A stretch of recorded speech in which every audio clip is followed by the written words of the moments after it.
Yes, students, now we will revise the third chapter under GST, which talks about charge of GST or levy of GST. In this chapter, we would be covering section 9 and 10 of CGST Act along with section 5 of IGST Act.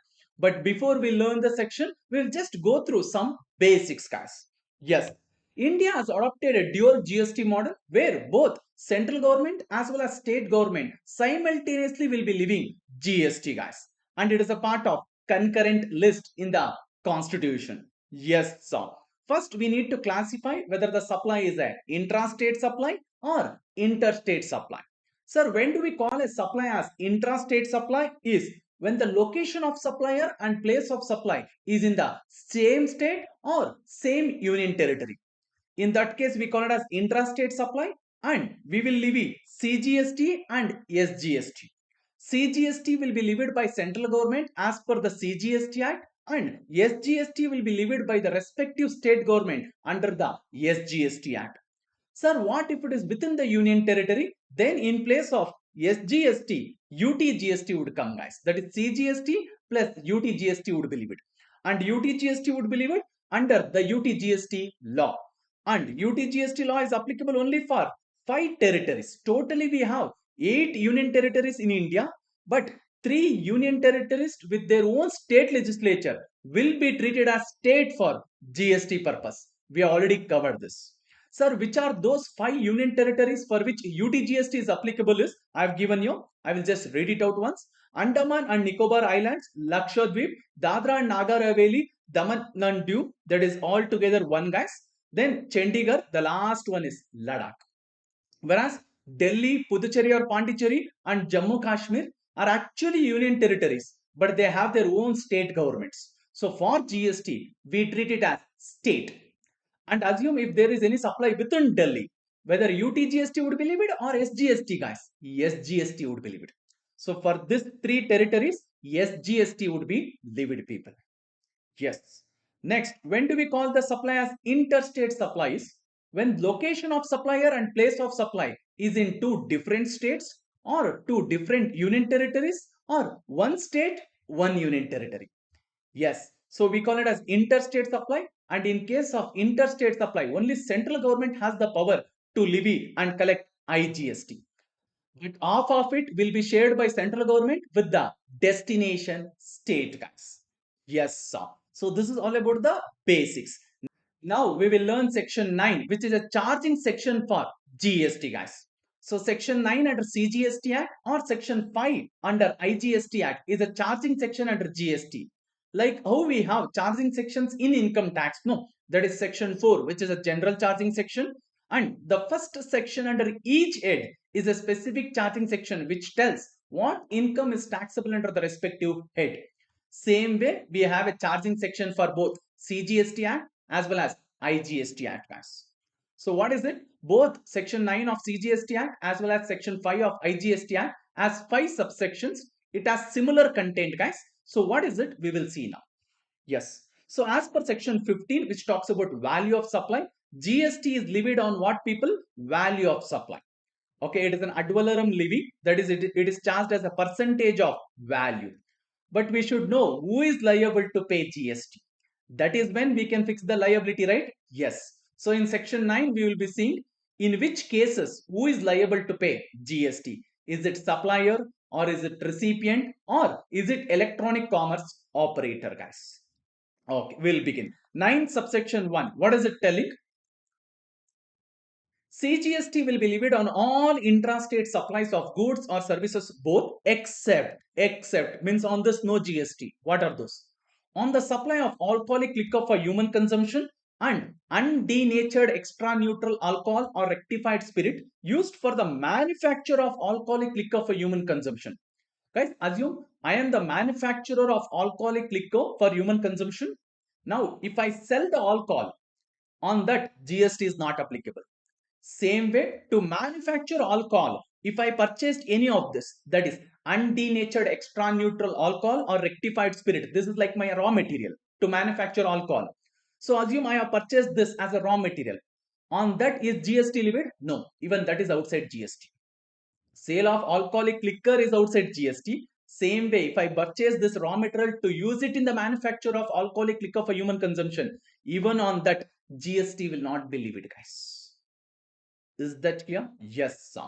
Then on the value determined under section 15, that is value of supply, and at such rate not exceeding 20%, means maximum CGST rate that can be levied by the government is 20%.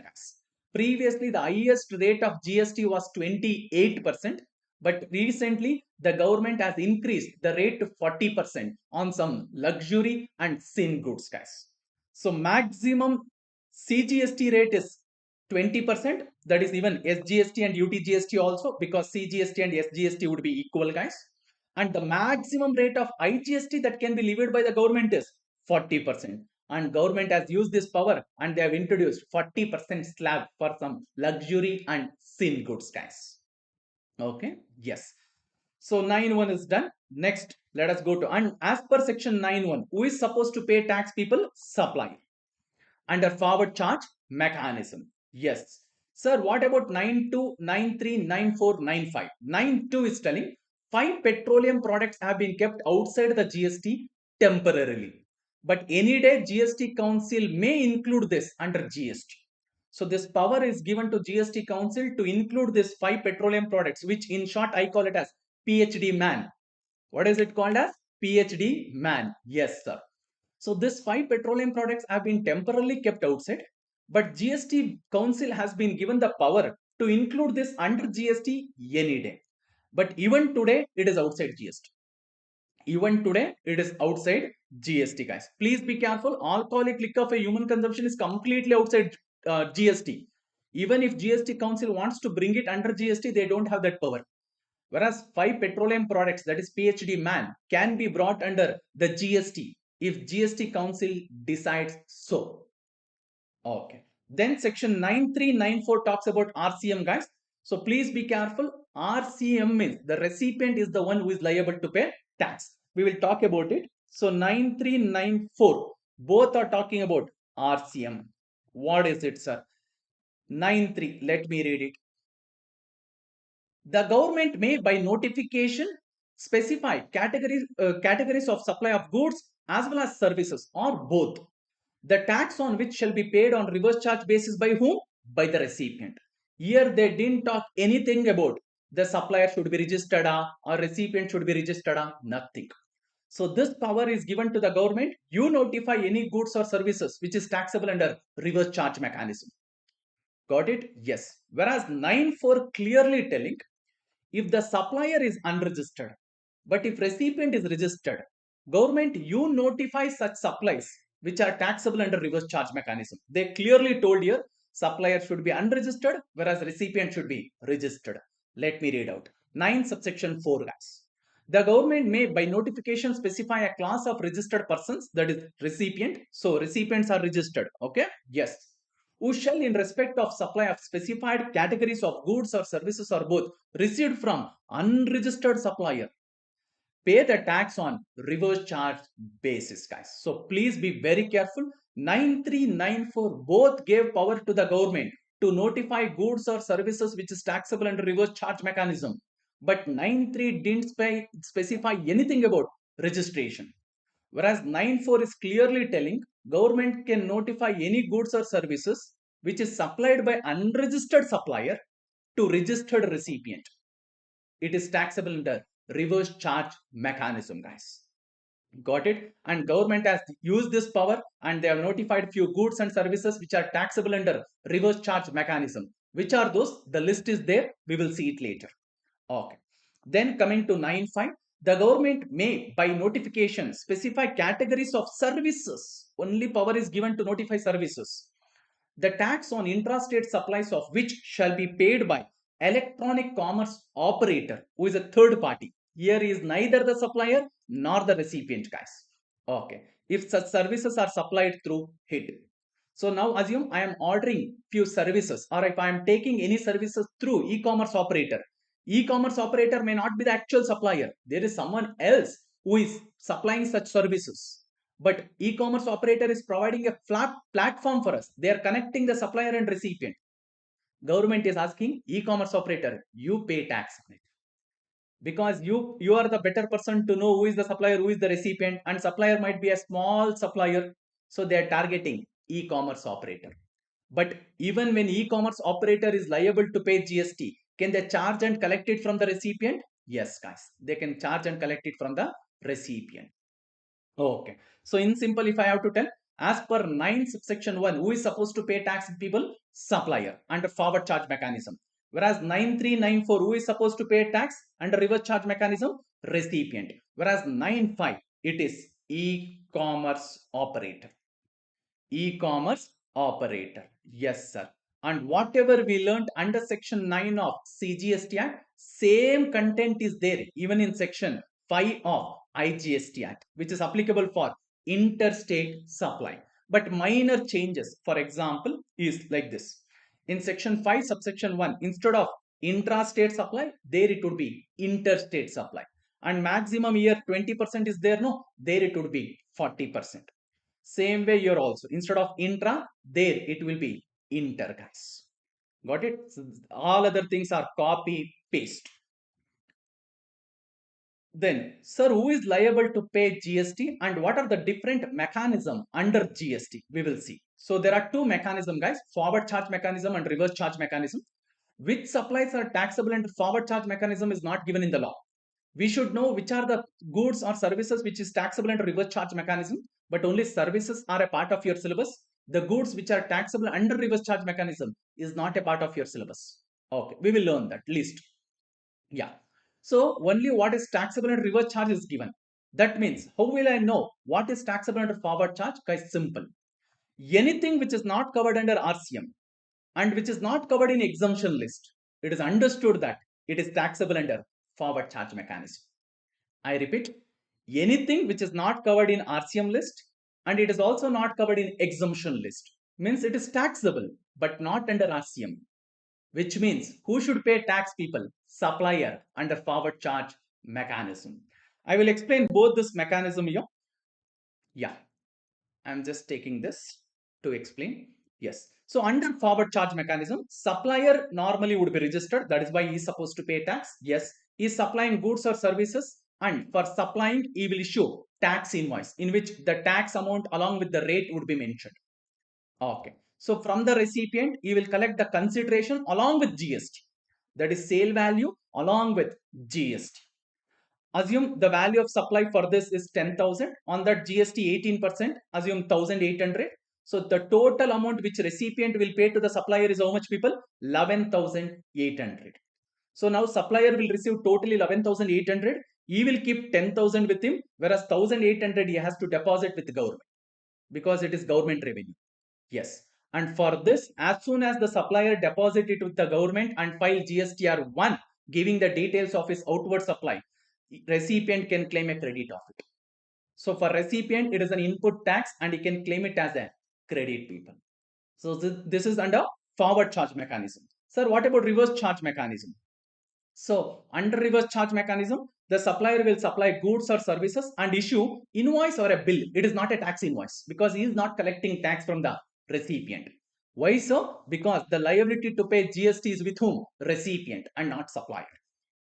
Okay. So recipient will pay only consideration to the supplier and he will also issue a document called payment voucher. Okay. So in this case, recipient will pay only 10,000 to the supplier and not GST.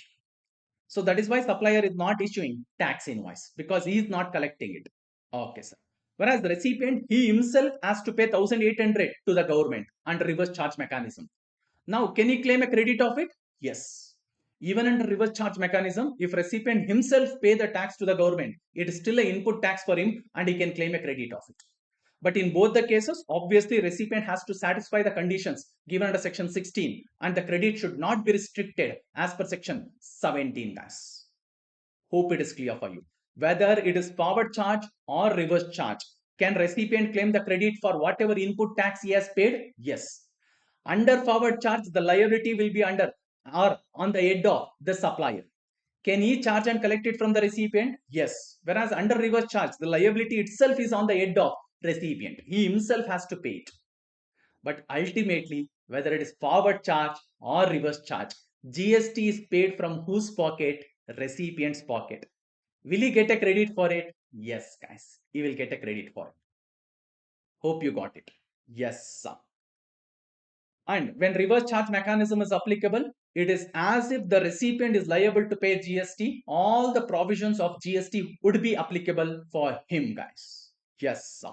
Now we will learn the list of services which is taxable under reverse charge mechanism. There are number of services. One by one we will cover. The first one, transportation of goods by road by a goods transportation agency. So the supplier is GTA, whereas the recipient, they have given the list of recipients here, guys. Even if one of them are covered, then RCM would be applicable. But here there is also an option of forward charge mechanism, which I will explain. But we should always cross check whether recipient is covered under any of this, guys. In simple, I call them as specified recipients. So who are those? One by one. Any factory registered under the Factories Act, then any society registered under the Societies Act, any cooperative society, or any person registered under GST. Any person registered under GST. But one exclusion is there. If a person is registered under GST only to deduct TDS, but they are not providing any outward supply, then in that case, for them, it is covered under exemption list, guys. No RCM, no FCM. It is exempt. It is exempt. Sir, who are those? I will just show you. It is a part of my provision book. I will just show. Yeah, so any person registered under GST is covered in recipients list. Yes, but one exclusion is there.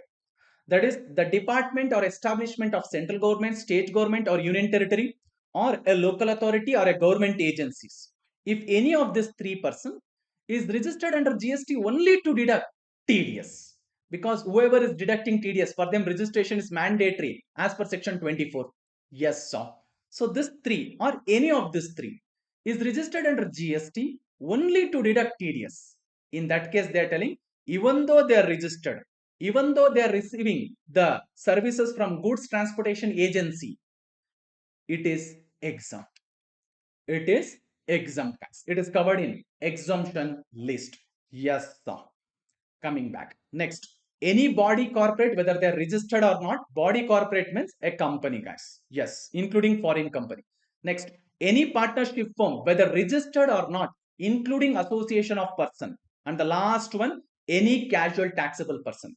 Guys, for casual taxable person who is covered under section 27, okay, there are two people who are covered in section 27, casual taxable person and non-resident taxable person. As per section 24, both of them has to compulsorily get registered. But as per section 23, for casual taxable person, one exemption is given. What is it? If a casual taxable person is supplying a notified handicraft goods or the goods which is predominantly made by hand, if they are supplying it even outside the state, they need not get registered until their aggregate turnover crosses the threshold limit of either 10 lakh or 20 lakh. That means if they are small suppliers, for them registration is not mandatory. They have to get registered only if their aggregate turnover crosses 10 or 20 lakh. Got it? So if by chance if they are covered there, then they would have not registered. So if they are not registered, is it covered here? No, it is exempt. So that means who is covered here is only the casual taxable person who is registered under GST. Who is registered under GST. So if a casual taxable person is supplying notified handicraft goods or goods which is predominantly made by hand, and if their turnover is within 20 lakh or 10 lakh, then they would have not registered. If by chance, if they are receiving any transportation services by road, through whom? Goods transportation agency. Are they covered here? No, guys. It is exempt actually. It is covered in exemption list, sir. Okay. And all these people, whoever has been mentioned, no, they have to be in the taxable territory. That is India, guys. Yes, sir. But they told if recipient is any one of them, RCM is applicable. But still, before this, they are giving the option to the supplier to pay tax under forward charge mechanism. So the first option is always for the supplier to pay tax under forward charge mechanism. If supplier doesn't opt to pay tax under forward charge mechanism, then if recipient is covered in any of this, they have to pay tax under reverse charge mechanism, guys. Is that clear? Yes. I have given one chart. Come to that chart, which is after one page. Yeah. Come to this chart, guys. Yes, what is it? Goods Transportation Agency, person who is liable to pay GST for GTA service when recipient is one of the specified recipients, means whoever is given in the last column. Only if recipient is one of them, either forward charge or reverse charge is applicable, guys. Sir, what if the recipient is not specified recipient? I have given a note here. You can see connected to exemption list. Where recipient is other than specified recipients, means who is not covered in that list.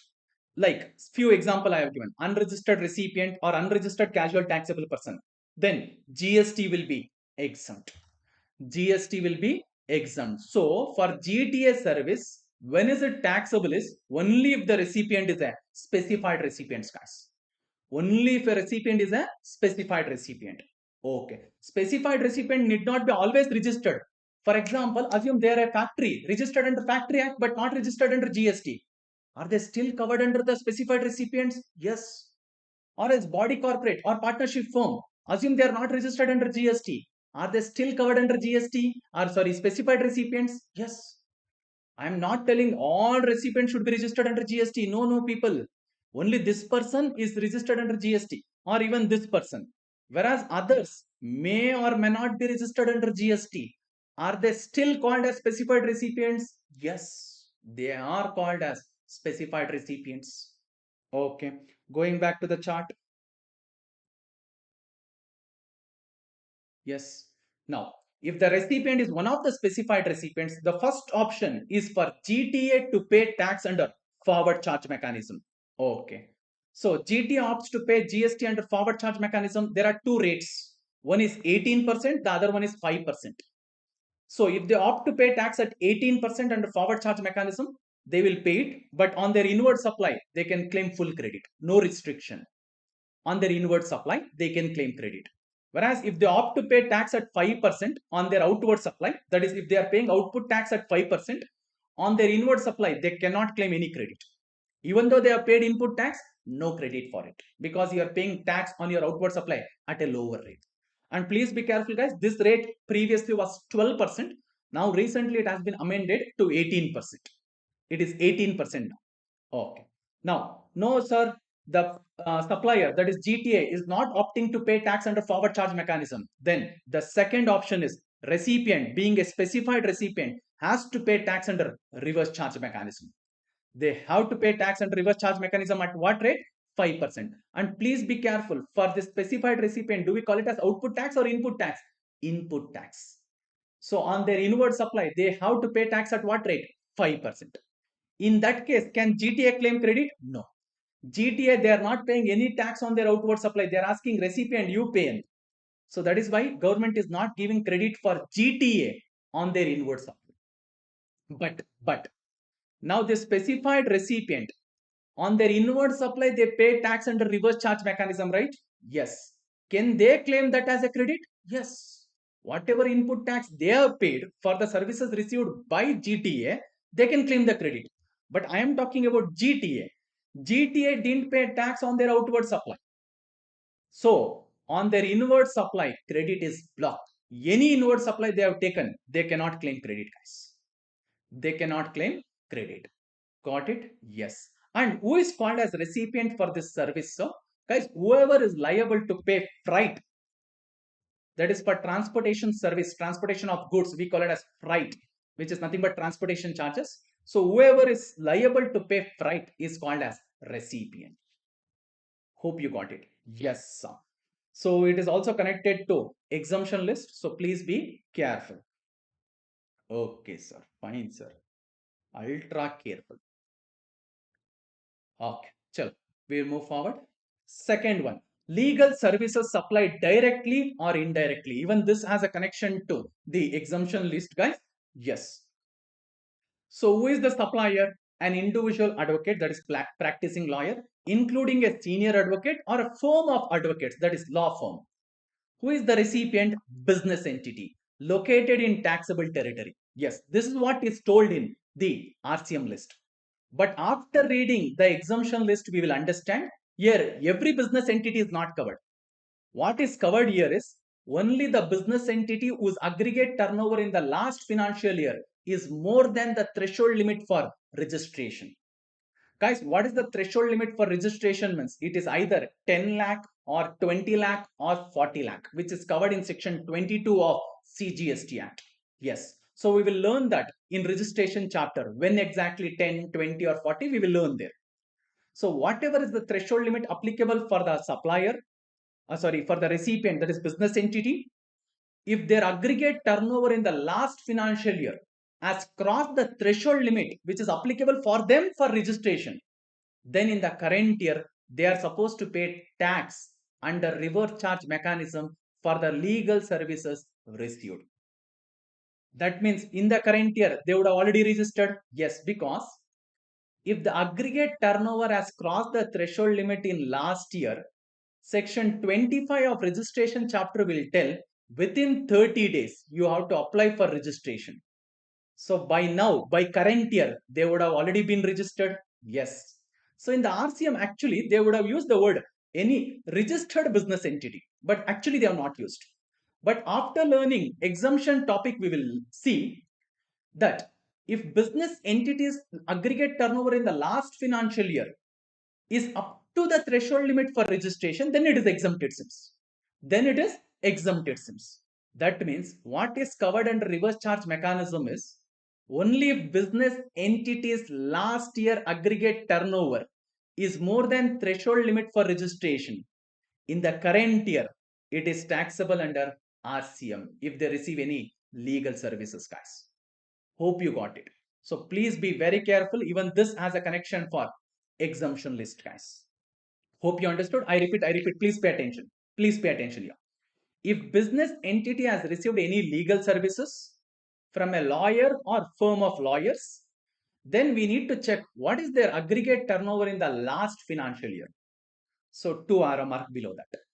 If their aggregate turnover is within the threshold limit for registration of 10, 20 or 40 lakh, then in the current year, it is exempt for them. Whatever legal services they are receiving from lawyers or firm of lawyers is exempt. But, second part. Sir, what if their aggregate turnover in the last financial year is more than the threshold limit? Then in the current year, it is taxable under RCM. Business entity has to pay tax, guys. Got it? And what is business entity, guys? Anyone who is doing business is called business entity. It need not be company. It can be anyone, including partnership firm, sole proprietor, anyone who is doing business is called business entity. Oh, chill. We'll move forward. Next, services supplied by arbitral tribunal to any business entity located in taxable territory, and the condition is same as above, whatever I told. Means it is covered only registered business entity. Guys, when you are explaining any answer that is for the question with respect to RCM, you need not straight away use the word registered business entity. You tell business entity whose aggregate turnover in the last financial year is more than threshold limit for registration. For them, if they receive any services from arbitral tribunal, it is taxable under RCM. Sir, what if the aggregate turnover in the last financial year is within the threshold limit? Then it is exempt, people. Then it is exempt. Yes. Next, sponsorship services. Who is the supplier? Any person other than the body corporate. Any person other than the body corporate means supplier should not be body corporate. But who should be the recipient? Body corporate or partnership firm. Okay, that means recipient should be body corporate or partnership firm. But supplier should be anyone other than body corporate. Sir, what if in case supplier is a body corporate? Taxable under FCM. I told you, whatever conditions are given in all the three columns has to be satisfied for RCM to be applicable. If any one is missing, people, then RCM is not applicable. Is that clear? Yes. Okay, sir. Next, fifth one. Fifth one is important, connected to exemption also. Services supplied by, who is the suppliers? Central government or state government or union territory or local authority. Okay. Including court and tribunals. Okay. Who is the recipient, sir? Any business entity who is located in the taxable territory. Same story again. Same story like here. Okay. Any business entity is covered as a recipient, but if their aggregate turnover in the last financial year is up to the threshold limit for registration, then it is exempt. Then it is exempt. Means who is covered here is only whose aggregate turnover in the last financial year is more than the threshold limit. Okay, sir. But is all the services covered? No. Few are excluded. Few are excluded. Who are those? Or which are those? Excluding the following services. Renting of immobile property. Guys, renting of immobile property is excluded from entry 5, but they have included in entry 5A. So let me read that. 5A. Renting of immobile property. Who is the supplier? Central government, state government, union territory, local authority, including court and tribunal. Who is the recipient people? Any person registered under GST. Means tenant is registered under GST. Taxable under RCM. But it will not include the Ministry of Railways. If Ministry of Railway, assume they are letting out their assets or immobile property or staff quarters, in that case, who is supposed to pay tax? Indian Railways under forward charge mechanism. So if Indian Railways has let out any of their immobile property like staff quarters or any of their railway stations, assume they are letting it out. In that case, is it taxable under RCM? No, it is not taxable under RCM, guys. Okay. Now assume, sir, state government or central government, they own various halls or immobile property. If they are letting it out to a tenant who is registered under GST, is it taxable under RCM? Yes, it is taxable under RCM. Okay, sir. So please be careful. Renting of immobile property, they excluded from entry 5, but for that there is a separate entry. Okay.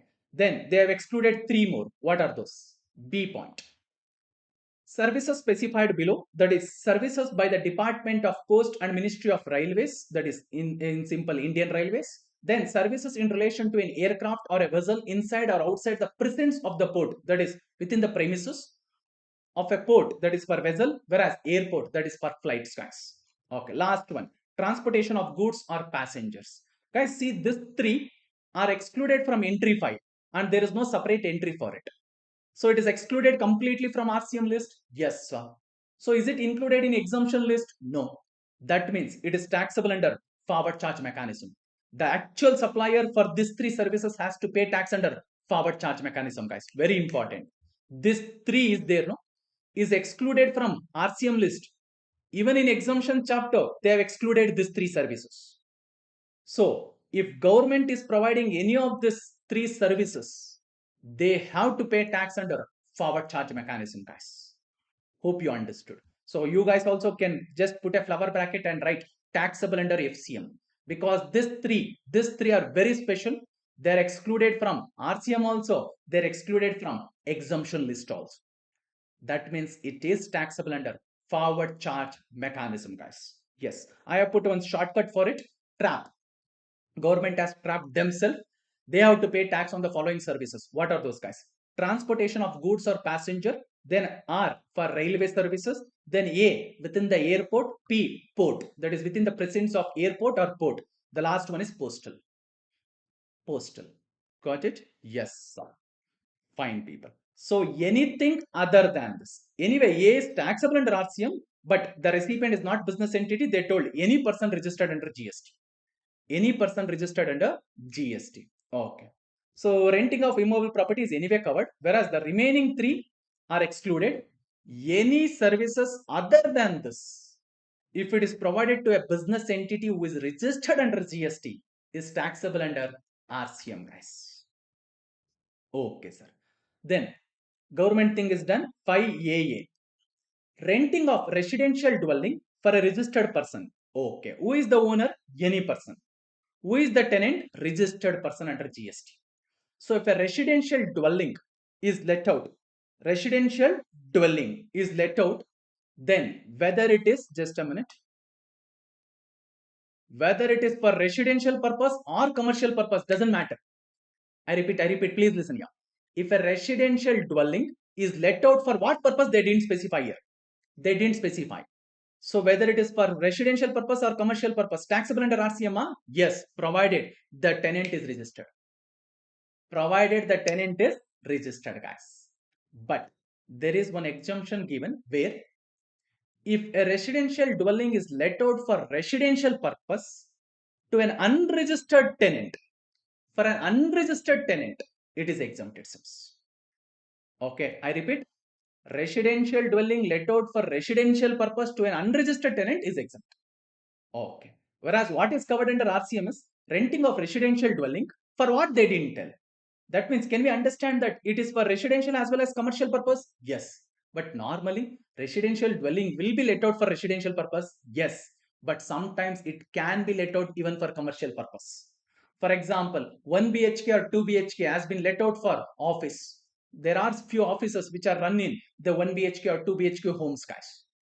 If by chance in that case, if tenant is registered, is RCM applicable? Yes, RCM is applicable.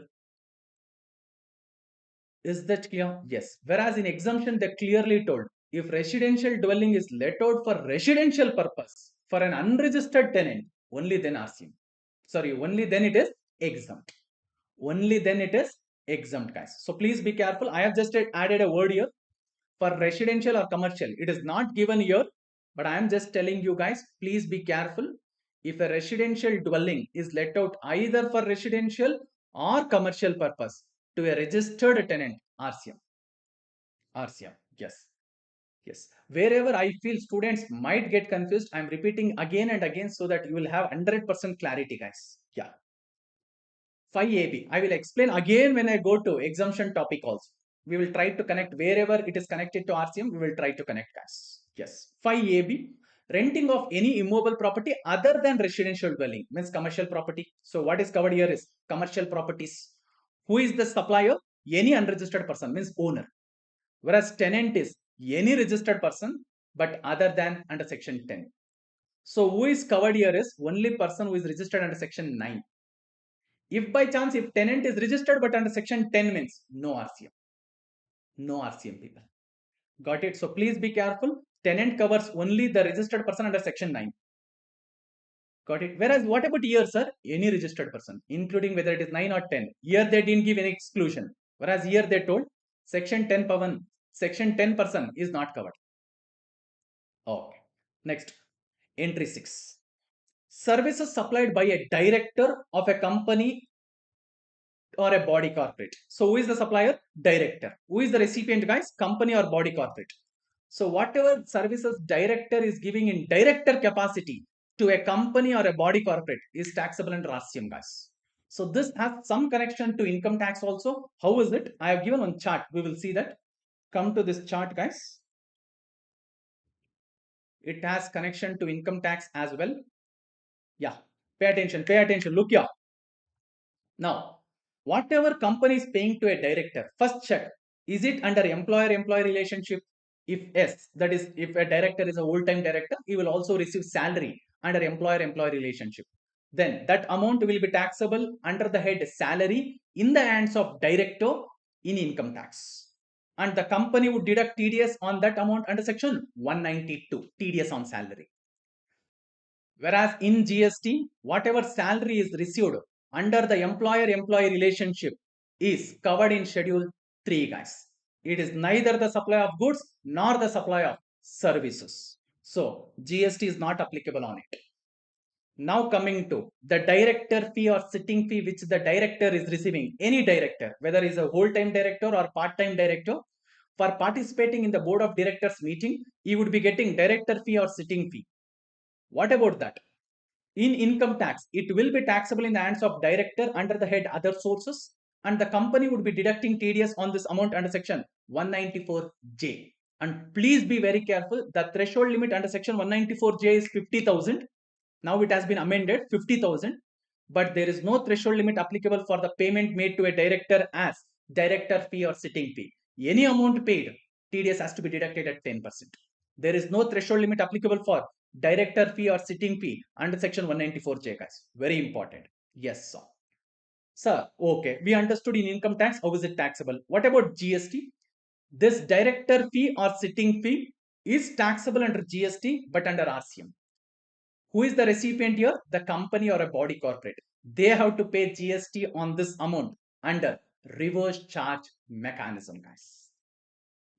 Got it? Yes, sir. Fine. Come back. Come back to the list. We have done till entry 6. Now, 7th entry. Insurance agent services. Who is providing it to whom? The insurance agent to the insurance company. Okay. So, this person sell the policies of the company, and whatever premium the company will earn from the insured, they will share that a part of it as a commission to whom? Insurance agent. So here the supplier is agent who will earn in the form of commission, and who is the actual recipient? Insurance company. But insurance company has to pay GST on that commission amount under reverse charge mechanism, guys. Okay. Next, eighth one, services supplied by recovery agent to whom? To a banking company or a financial institution or an NBFC. These people will help the bank or financial institution to recover their loan whenever there is a default by the borrower. And for this, they will be earning some commission, guys. So on this, who is supposed to pay tax or GST? That is the recipient under reverse charge mechanism. Yes, and please be careful. This recovery agent will help the bank or financial institution or NBFC to recover the loan from the people or the borrowers. Yes. Then there are few more with respect to bank. We will just read that. Come to entry 11, guys. 11. Supply of services by individual direct selling agent. So who is the supplier? Means individual direct selling agent, means only if the agent is an individual. Sir, what if by chance if supplier is a company, partnership firm and all, it is not covered here. Oh. Then who is the recipient? Bank or NBFC.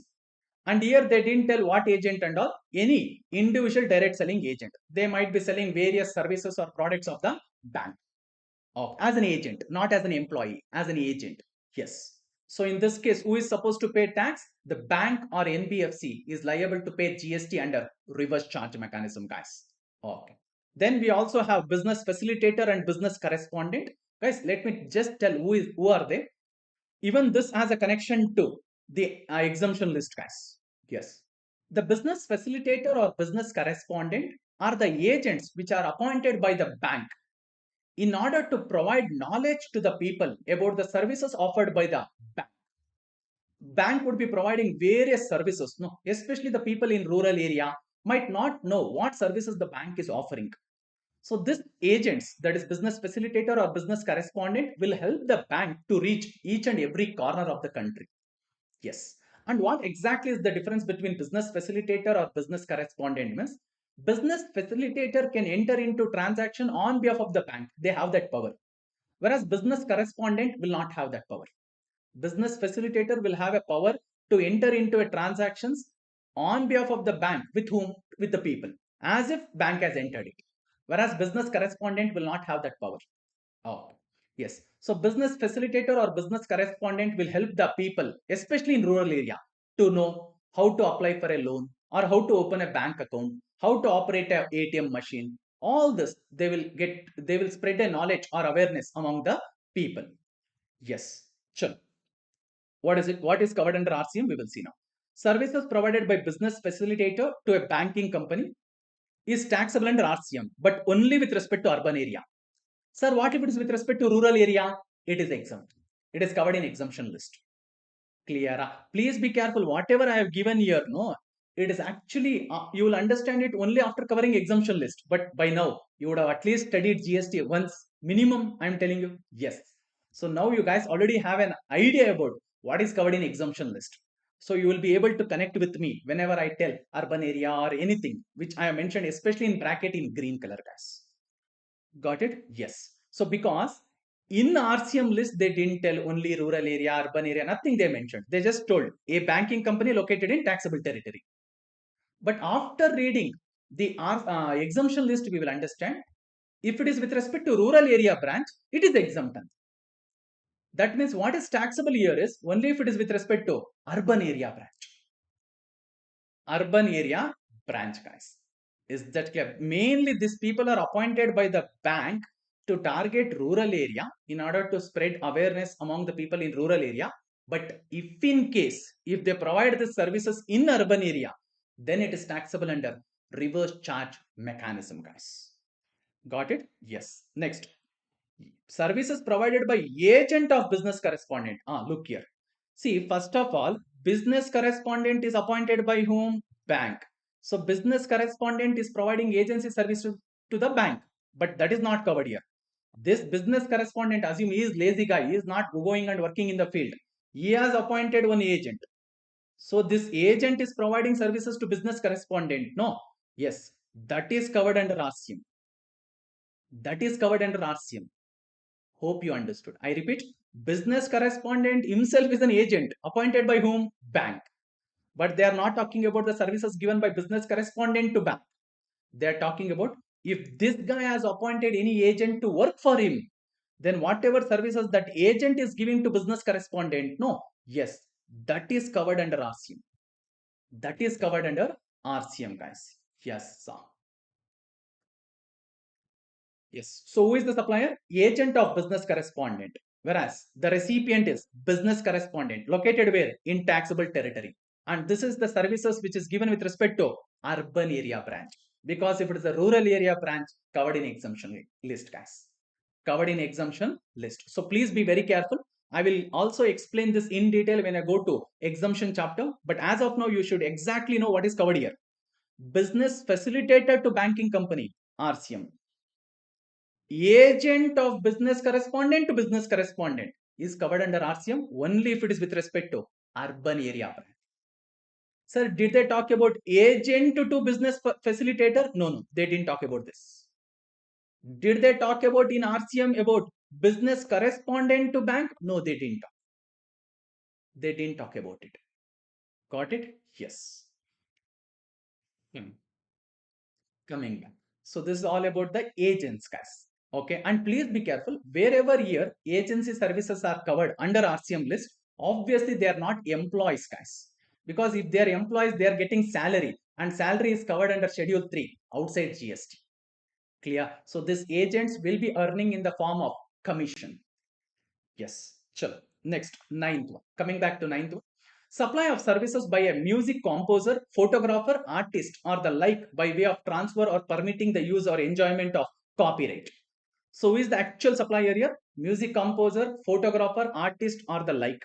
Who is the recipient? Music company, producer, artist, or the like, located in the taxable territory. For example, assume guys Anirudh, who is a music director, has composed a music and he is giving that copyright or right to assume Sun Music.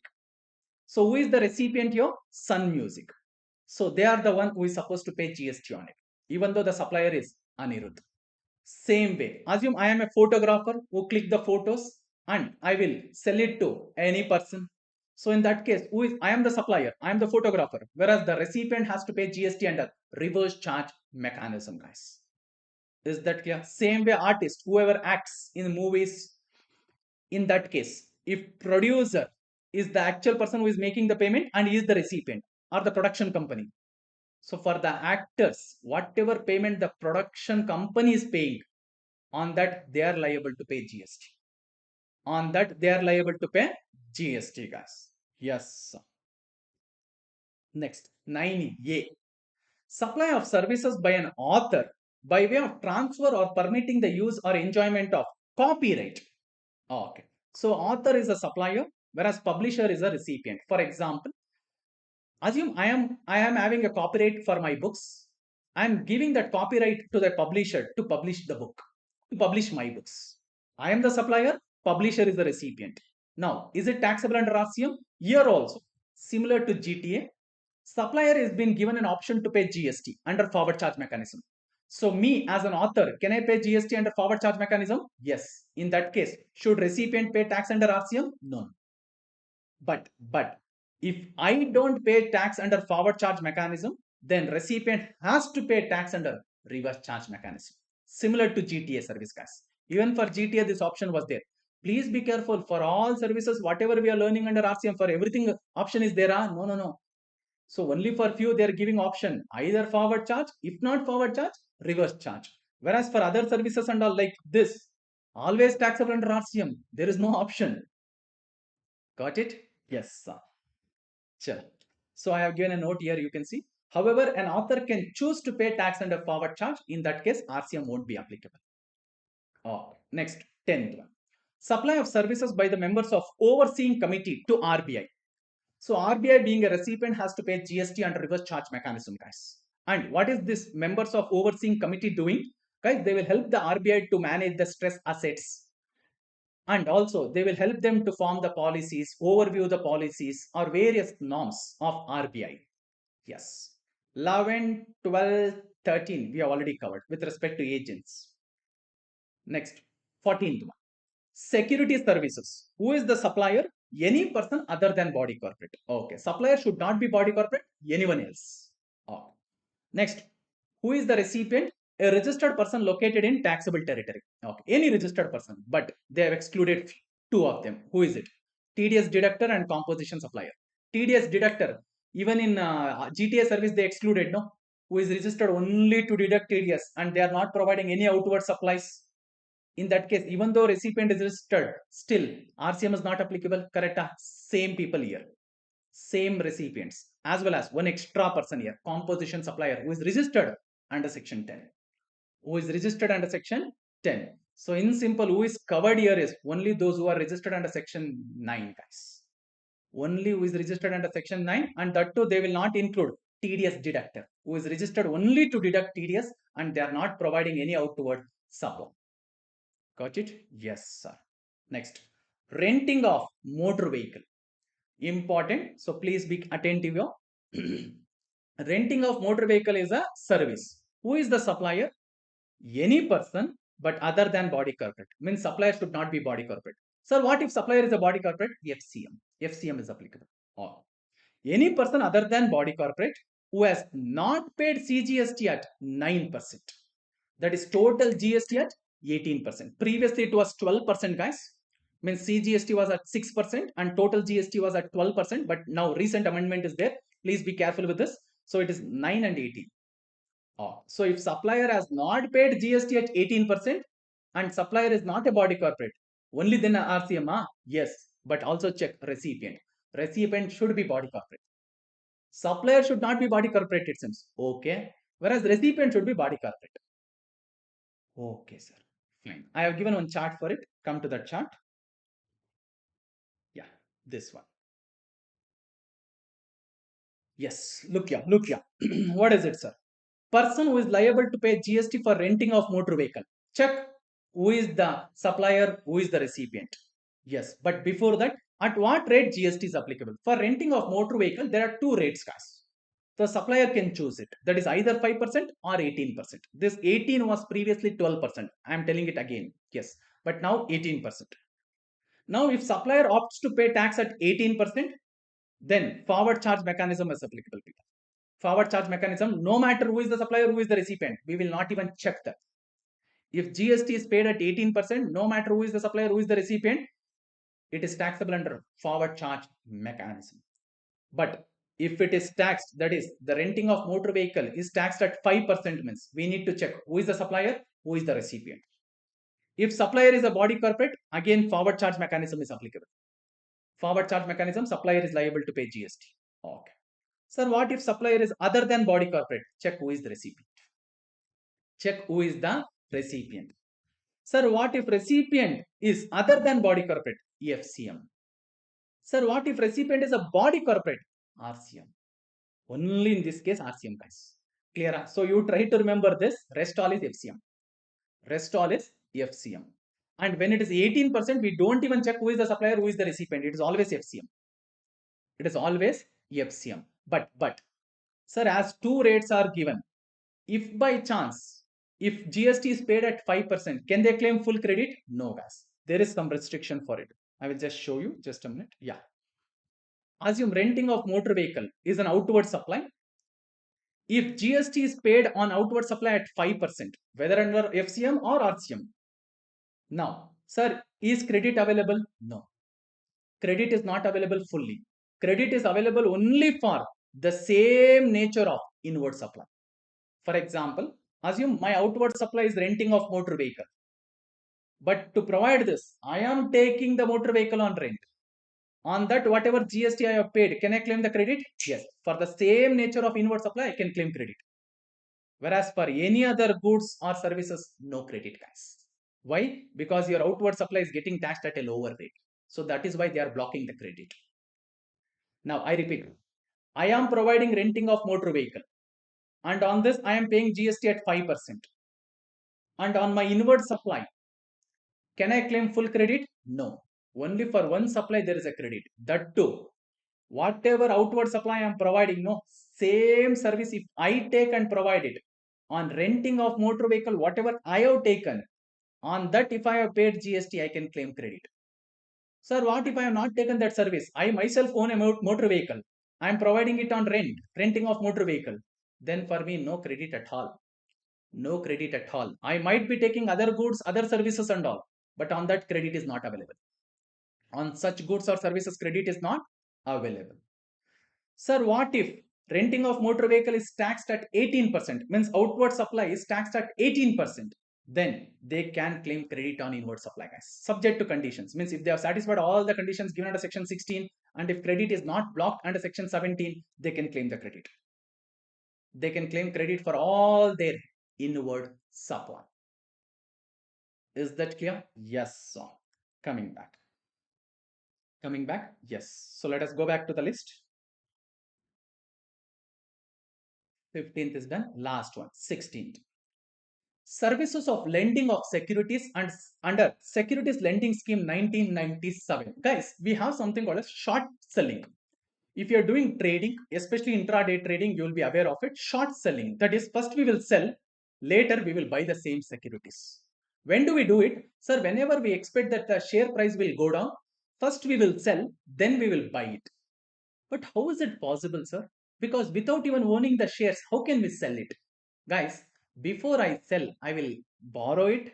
Later, I will sell it. And once the share price goes down, I will buy and repay it. I repeat, please listen here, listen here. Securities is neither the goods nor the services for GST. Both in goods definition given under section 252 as well as services definition given in section 2102. Securities are excluded. Means on buy and sale of securities, GST is not applicable. Yes, sir. But if there is lending of securities for which separate consideration is charged, it is a supply of service. It is a supply of services which is taxable under reverse charge mechanism, guys. So assume I want to do short selling. So what do I do? First I will borrow the shares, sell it, then I will buy it later and repay my borrowings. And for this transactions, whatever amount I am paying is taxable under reverse charge mechanism, guys. So lender is the supplier here, but who is supposed to pay GST is the borrower. Is the borrower. Is that clear? Yes, sir. And whatever services we learnt till now is the services which are notified as per section 9.3 read with notification to be taxable under reverse charge mechanism. And same to same services are also notified under IGST Act. Even if the following services are taxable interstate, is it still taxable under RCM? Yes, guys. But in addition to this, there are few more services which are included under IGST Act, especially with respect to import of services, but they are not a part of your syllabus. They are not a part of your syllabus. So in simple, whatever list of services we learned which are taxable under RCM, same list are also included under IGST Act. Whether it is supplied intrastate or interstate, it is always taxable under reverse charge mechanism, guys. Yes, sir. One more important thing, people. See, here they didn't tell always recipient should be registered. Recipient should be registered or not. They are told in the respective entries. So in few entries you can see they clearly told recipient only if he is registered, RCM is applicable. That means if recipient is not registered, no RCM. Yes, sir. Whereas in few entries they told company or body corporate. Correct. So whether they are registered or not, still RCM applicable? Yes. Yes. So you can see in all the list they didn't tell the recipient should be registered, recipient should be registered. No. For example, here they told located in taxable territory. Did they use the word registered? No. Here also bank or NBFC, banking company, they told yes. So that means here also body corporate. So if recipient is covered in this list, whether they are registered or not, RCM is applicable? Yes. But please be careful. I repeat again. In few entries, for few services, they clearly told RCM is applicable only if recipient is registered. Yes. If recipient is registered only, we will go with RCM. But whenever recipient is like body corporate, company, bank and all, they didn't specify about registration. That means even though they are not registered, still RCM applicable? Huh? Yes. But once RCM is applicable, as per section 24 of registration chapter, registration is mandatory. Registration is mandatory. So in simple, if I have to tell, If recipient is supposed to pay tax under reverse charge mechanism, if they are already registered, good, pay tax. If they are not yet registered, take mandate registration. Irrespective of your aggregate turnover, you have to get registered when RCM is applicable on your inward supply, guys. Is that clear? For example, assume body corporate or a company is covered in recipient list when it is taxable under reverse charge mechanism. If they have not yet obtained the registration, now should they obtain the registration? Yes, because section 24 tell if recipient is paying tax and reverse charge mechanism, for them it is mandatory to get registered. Got it? Yes, sir. But one more thing, one more special thing. Sir, in few cases, when the recipient is a business entity, like here, in RCM list, they told any business entity. But in exemption, they went ahead and told if this business entity's aggregate turnover in the last financial year is within the threshold limit for registration, then it is exempt. Then it is exempt. So after reading exemption list, you will understand that the business entities covered here is only the registered business entity. Because if their aggregate turnover in the last financial year, if it has crossed the threshold limit, by now they would have registered, guys. By now they would have registered because section 25 clearly tell once your turnover crosses the threshold limit and if you are liable for registration, you have to apply for registration within 30 days. So just imagine if their aggregate turnover in the last financial year has crossed threshold limit means by today, by now, in the current year, they would have already been registered people. Got it? Yes, sir. Fine. We'll move forward. Done with this. 9.3 we have done completely. Yes. Now 9.4 people. 9.4. Now section 9.4 gave the power to the government to notify any supply made by an unregistered supplier to an registered recipient on which the recipient has to pay tax under reverse charge mechanism. Some real estate transaction has been notified here, guys. List is very small, don't worry. Only real estate transaction has been notified here. What are those, sir? Okay. First, let me cover this. If cement and capital goods is purchased from an unregistered person, assume a real estate developer has purchased cement and any capital goods to be used in his business from an unregistered supplier, then the recipient, the promoter is nothing but the real estate developer, the recipient has to pay tax on the reverse charge mechanism as per section 9.4, guys. Where the cement or capital goods is purchased from whom? Unregistered supplier. Okay, sir. Next, if it is any other goods or services, then at least 80% has to be purchased from registered supplier. Means up to 20% can I purchase from unregistered supplier? Yes. Any other goods or services. For cement and capital goods, there is no percentage and all. Okay. What is it?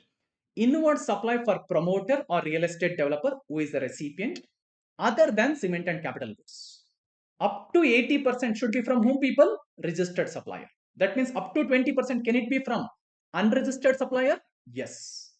But what if I have purchased more than 20% from unregistered supplier? Then they are telling whatever is the shortfall no, on that the promoter or real estate developer being a recipient has to pay tax under reverse charge mechanism, guys. Under reverse charge mechanism. Yes, sir. So I will just explain this with an example. Assume the total inward supply for a promoter is 10 lakh other than cement and capital goods. And 7 lakh out of this is purchased from registered supplier, whereas 3 lakh is purchased from unregistered supplier. Okay. So minimum 80% of 10 lakh should have been purchased by from unregistered supplier. Yes, which is 8 lakh. But how much he has actually purchased? Only 7 lakh. So how much shortfall is there? 1 lakh. On this 1 lakh, the recipient has to pay tax under reverse charge mechanism, guys. Is that clear? Yes. We can also cross check from another way, that is, sir, totally how much is purchased from unregistered supplier? 3 lakh. But maximum how much can he purchase from unregistered supplier? 20% of 10 lakh. So 20% of 10 lakh comes to how much? 2 lakh. So how much extra he has purchased from unregistered supplier? 1 lakh. This is taxable under RCM. Not entire 3 lakh, only 1 lakh. Is that clear? Yes. Means up to 80%. Sorry, minimum 80% has to be purchased from registered supplier. It should be B2B. Whereas up to 20% you can purchase from unregistered. If it is more than 20%, then on the difference, recipient has to pay tax under RCM, guys.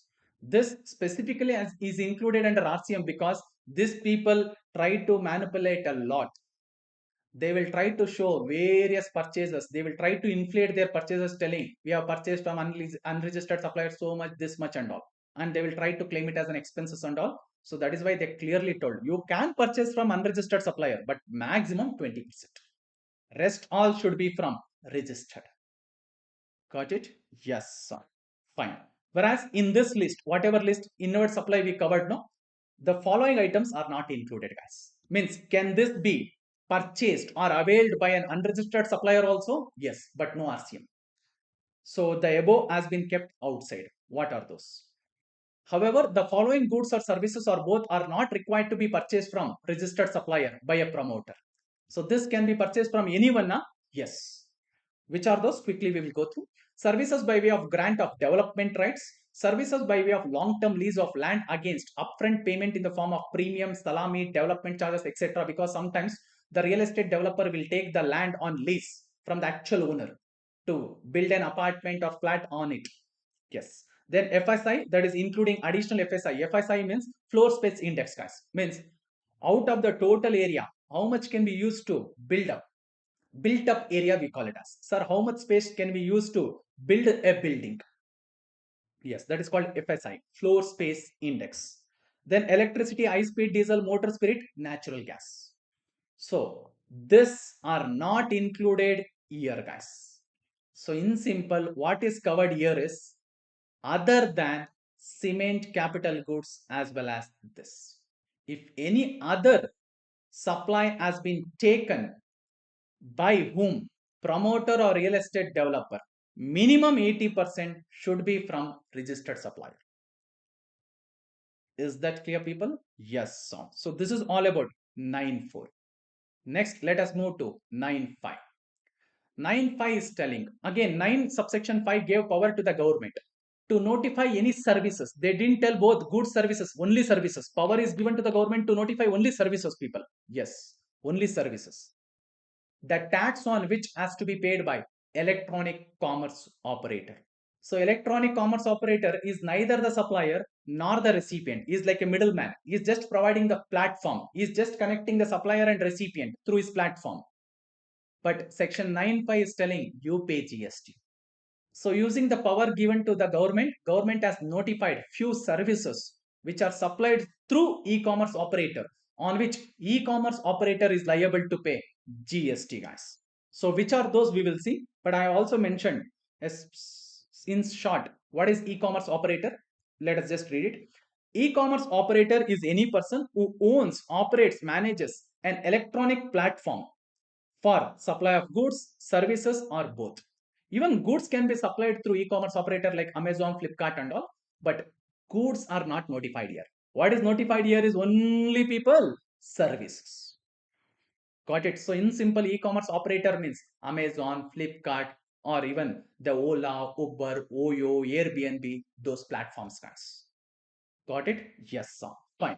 So using the power given to the government, they have notified few services on which e-commerce operator is liable to pay tax. Which are those? One by one we will learn. So please pay attention. I have named it as Devara Yatra or Ratha Yatra. But what is the full form of it? I will explain at the end. First, let me talk about all the services. Yes, one by one.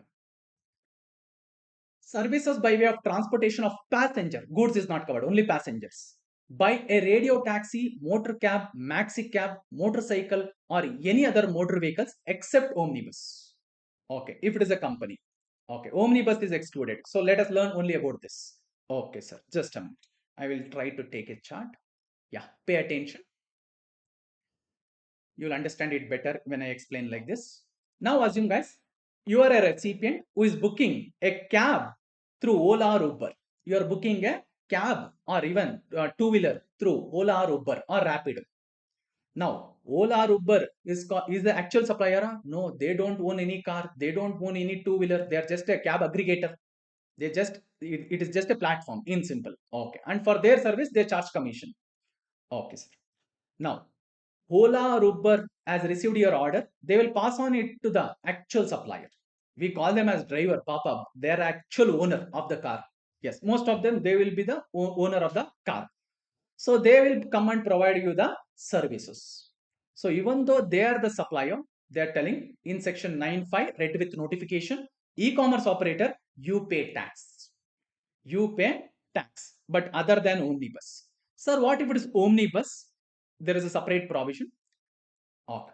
Now assume Vikas is booking a seat, not entire bus, a seat in VRL bus through Abibus. So Abibus is a platform through which I am booking a bus ticket or a seat in the bus. Okay. So actual supplier is a VRL.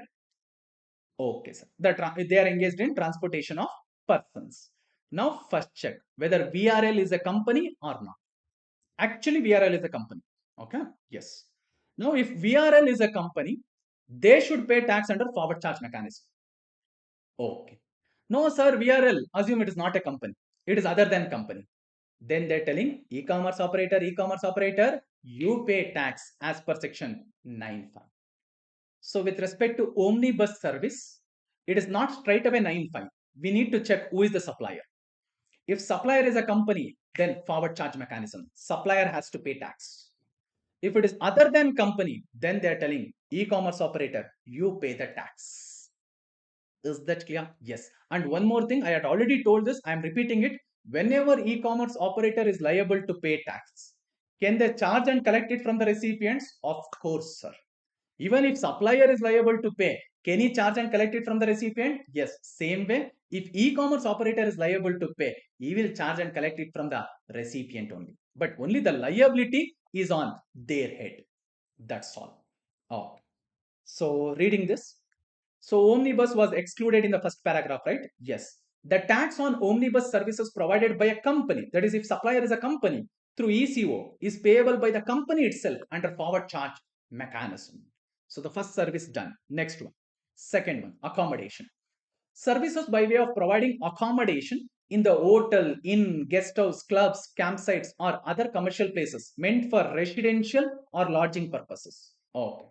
Who should pay tax? E-commerce operator. But except where the person supplying such services, that is the supplier, is liable for registration under section 22 subsection 1 of CGST Act. Guys, here if supplier is covered in section 22 subsection 1, then he will pay tax under forward charge mechanism. If he is not covered, then they're telling e-commerce operator has to pay tax. Let me tell you what is covered in section 22 subsection 1. Section 22, which talks about registration, who is liable for registration. 22 subsection 1 talks about aggregate turnover. If aggregate turnover of a person is more than 10 lakh, 20 lakh or 40 lakh, they have to get registered under GST. Whereas for services, only 10 or 20 is applicable, 40 is not applicable because 40 is for exclusive supplier of goods. So for a supplier, if his aggregate turnover is more than 10 lakh in case of special states or in case of normal states 20 lakh, they have to get registered. And if they are registered, they have to pay tax under forward charge mechanism.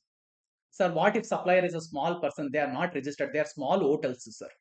Their aggregate turnover is within 20 lakh or 10 lakh, sir. In that case, they're telling e-commerce operator, you pay GST. You pay GST. So examples are like, oh, you make my trip, like that, guys. So let me explain this also with an example.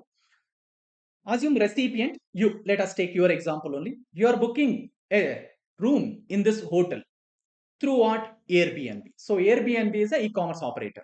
Okay. Now check whether this supplier is registered under GST. Registered means their aggregate turnover is more than threshold limit. So obviously, if aggregate turnover is more than threshold limit, they would have registered. Yes. So that is why I'm using the word registered. So if supplier registered, then he will pay tax under FCM. No, sir, supplier, assume is a small hotel. Their aggregate turnover is within 20 lakh or in case of special states within 10 lakh. Then as they are small, we are not targeting them. We are targeting whom? E-commerce operator. You pay tax.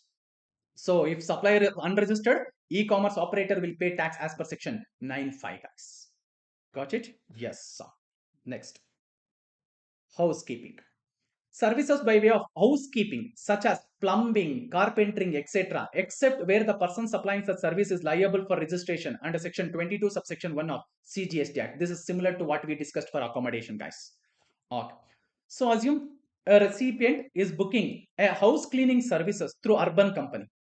House cleaning services through an urban company, which is the domestic service or housekeeping service. Yes, sir. Okay. The supplier will come and provide the services to the recipient. Okay. Check. Normally, these people will be very small. They would have not registered under GST, guys. But assume they are registered. Then they will pay tax under FCM. Who? The actual supplier. But majority of them would have not registered under GST because they are very small. Whereas if they are unregistered, then e-commerce operator, you pay GST as per section 9(5). Got it? And please be careful, what is covered here is only housekeeping services, because you can book various services through urban company, including beauty, salon and all, or even massage. But are those covered here? No, only housekeeping. Only housekeeping is. Okay. Next, supply. This is interesting. Pay attention. Pay attention. Your Swiggy, Zomato, most of you will be using it.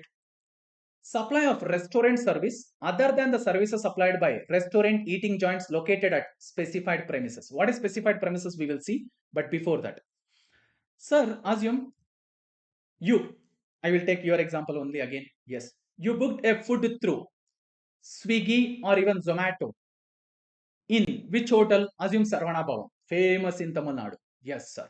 So you booked a food in Sarvana Bhavan through Swiggy. Now they are telling Swiggy, you should pay tax as per section 9(5), provided it is not a specified premises. This should not be a specified premises. Sir, what is specified premises? They have told you. Specified premises would mean premises providing hotel accommodation service having declared tariff of any unit, means even for one room. Accommodation above 7,500 per unit per day. So simple. Specified premises means they are providing accommodation along with restaurant, guys. Oh, assume this is a hotel where they are providing accommodation service along with restaurant. Restaurant is in the top floor, or sometimes even it can be in ground floor. So they're also providing accommodation. They have various room category. Even if for one room, if they're charging per day, per room, more than 7,500, this is called specified premises, guys. This entire hotel along with restaurant is called specified premises. Okay, sir. Now, assume you book a food in the specified premises through Swiggy. Who is supposed to pay GST? Specified premises. They will be paying GST under FCM. Okay. Sure. You can see here. Assume you booked a food in a specified premises. Who is the actual supplier? Assume it is some star hotel. They have accommodation along with restaurant. And obviously, guys, in that restaurant, you can walk in and have dine in. And also, can we book it through Zomato or Swiggy? Yes. Few of them will be open for Swiggy or Zomato. And few of the star hotels and all, they may not be open for Swiggy, Zomato and all. They will tell only for our customers. Okay, now? Yes. Assuming it is also open for Swiggy and Zomato. You can book the order through Swiggy or Zomato. In that case, the accommodation charges at least for one room is more than 7,500. In that case, the supplier has to pay tax under EFCMIs. Is that clear? Yes, sir. And only if question is specifying anything, or if they are giving any hint about specified premises, go with it. If not, assume e-commerce operator has to pay tax under section 9(5), guys. Okay, last one. This is a new addition. This is an amendment, new addition. What is it? Attentive, be attentive. Look here. Services by way of local delivery of what? Goods. Okay. Except where the person supplying such service is liable for registration under section 22, subsection 1 of CGST Act. Yes. Sir, what is it? Yes. Assume you are booking a delivery service through porter. Through porter. And guys, porter provides the delivery service, but normally they are not the actual supplier. They don't own the vehicles. The actual owner of the vehicles would have attached their vehicles with porter. And whenever they receive the order, they just come and provide the services. Yes, sir. So assume you have ordered for any delivery service of any goods through porter. Now actual supplier will come and provide you the delivery service. Okay. Check whether the actual supplier who owns the vehicle, are they registered under GST? If yes, they will pay tax under forward charge mechanism. No, sir, they are small suppliers, Papa. They don't. They are not registered under GST because their aggregate turnover is within the threshold limit. Then they are telling e-commerce operator, you pay GST as per section 9(5). And I can give number of example for this, guys. Even Dunzo, instead of Porter, if it is a Dunzo also, it is covered here. Yes, there are many platforms who are providing this local delivery services, especially for goods. Okay, so which are those? Even today we have a lot of platforms like Blinkit, Swiggy, Instamart, Amazon now. So there are number of services like this, guys. Clear? See, please be careful. You can also order the goods through it. But I am talking about delivery. Like groceries and all, you can order no through Blinkit. Yes, sir. So in that case, is it taxable here or is it covered here? Yes. And please be careful. Only goods transportation is covered here. Got it? Yes. Because if it is a passengers, then it will fall here. And if it is a food, it will fall here. Clear? And please be careful. Now through Swiggy, Zomato, we can book food. No, sir. Is it covered here? No, no, no. Food, we have a separate point. If it is other than food, assume groceries, then that will fall here. Got it, people? Yes, sir. Fine. So this is a new entry. So please be very careful with this, guys. Yes. Yeah. So whenever e-commerce operator is liable to pay tax as per section 9(5) of CGST Act or 5(5) of IGST Act, it is as if they are the supplier who is liable to pay GST. They have to comply with the provisions of GST. And if they have physical presence in India, means if they have any office or branch in India, they will take care of GST, they will pay GST.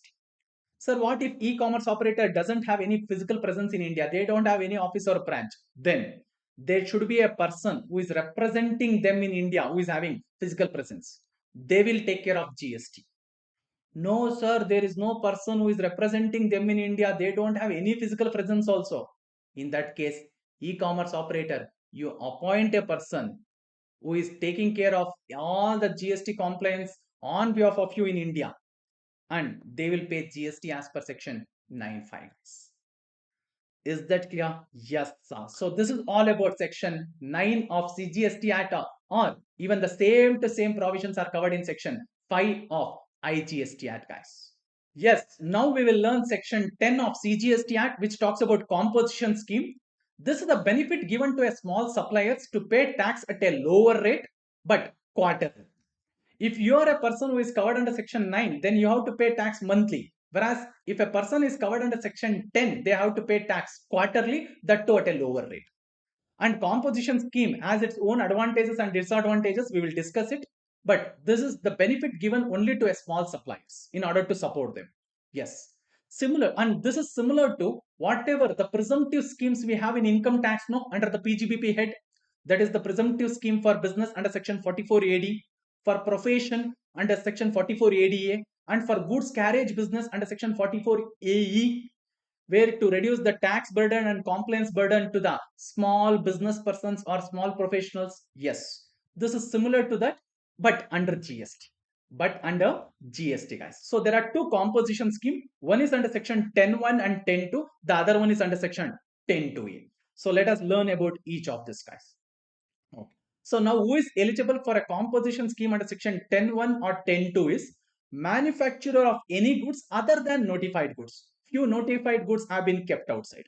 Okay. Or trader of any goods, and only one service supplier is covered, that is restaurant. Any other services are not covered here. Okay.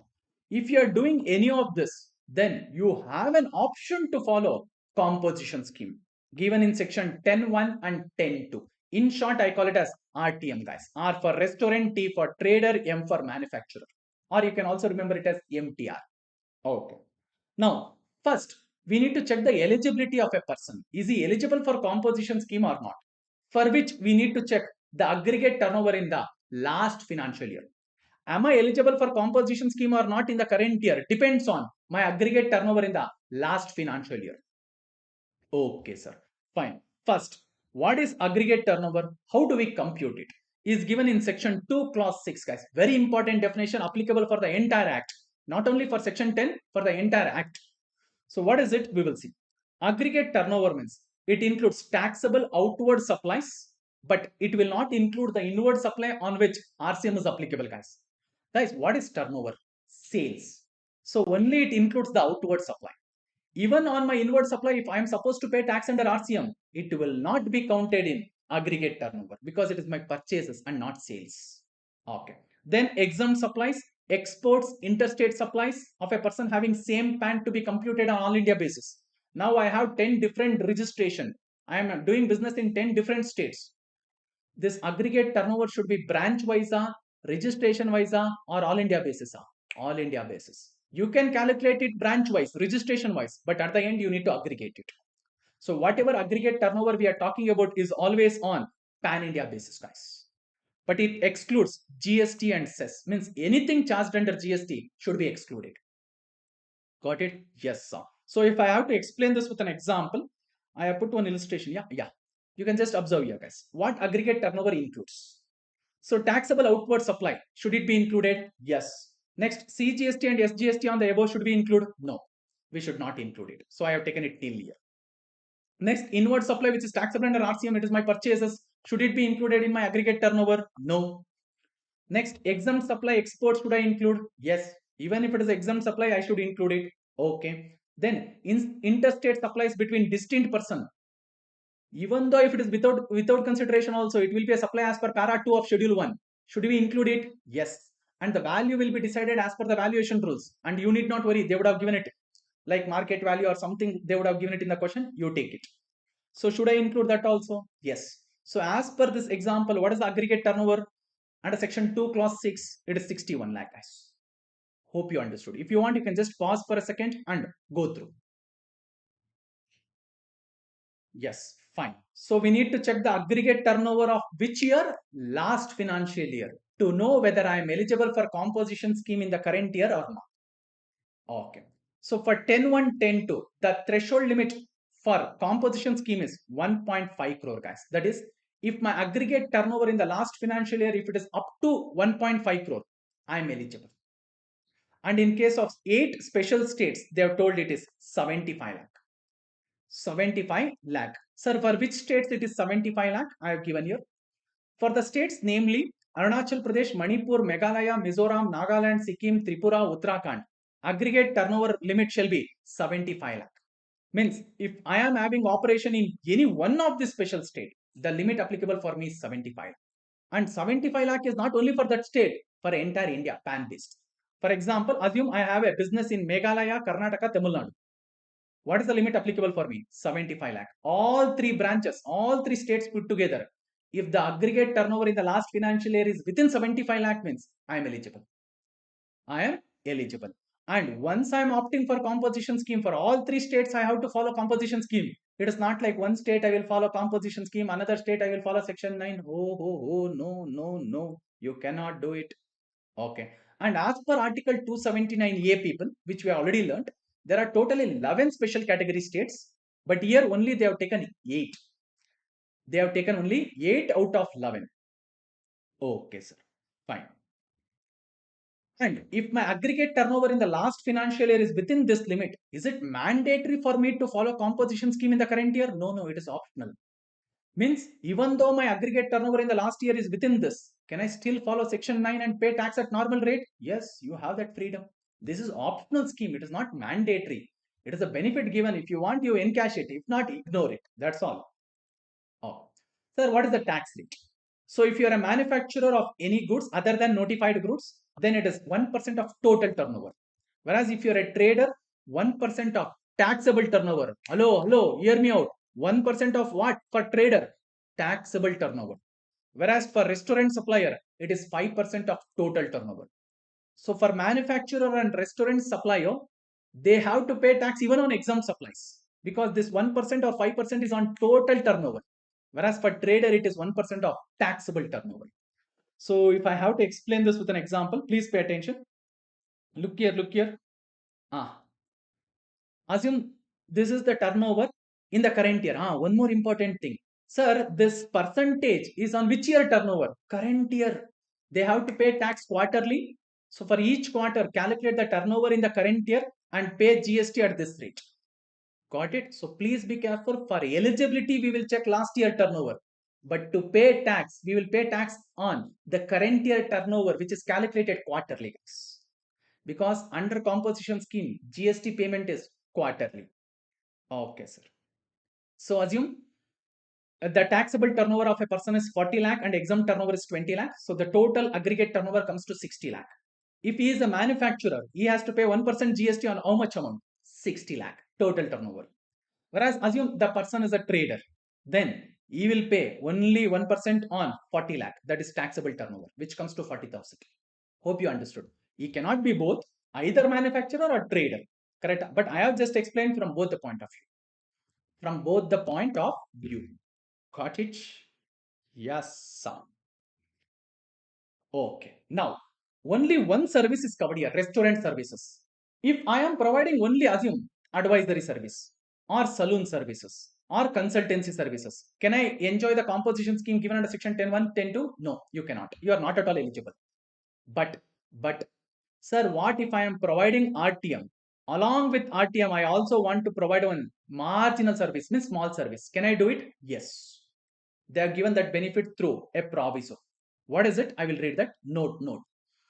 In order to enable the small service providers avail the benefit of composition scheme under section 10.1, the following proviso has been inserted. So this is a proviso to section 10.1.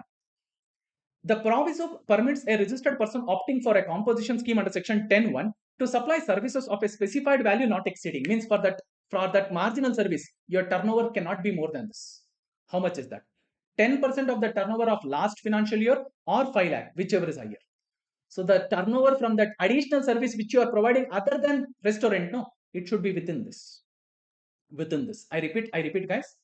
Assume you are already providing any of this, R or T or M. Along with that, you want to provide one more services. They're telling, okay, you can include all this under section 10.1, provided this service, whatever you are providing, no, is marginal service, small service. Is that clear? And please be careful. Along with this, you are providing marginal service. Sir, what if I am providing only consultancy? Now, I am not providing RTM. Then you can straight away go to 10.2A. 10.1 is not at all applicable for you. Got it? What they are trying to tell in proviso, I repeat, please pay attention. Along with RTM, you want to provide any other service which is not restaurant. Can you provide it? Yes, but only up to certain limit. Only up to certain limit. What is it? One second. I have an illustration in my provision book. I will just show you. Just a minute. I will open. If you also have a provision book, you just open it. Come to section 10.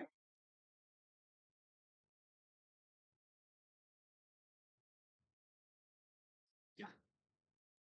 This is an illustration or example for the proviso. I will just read it out.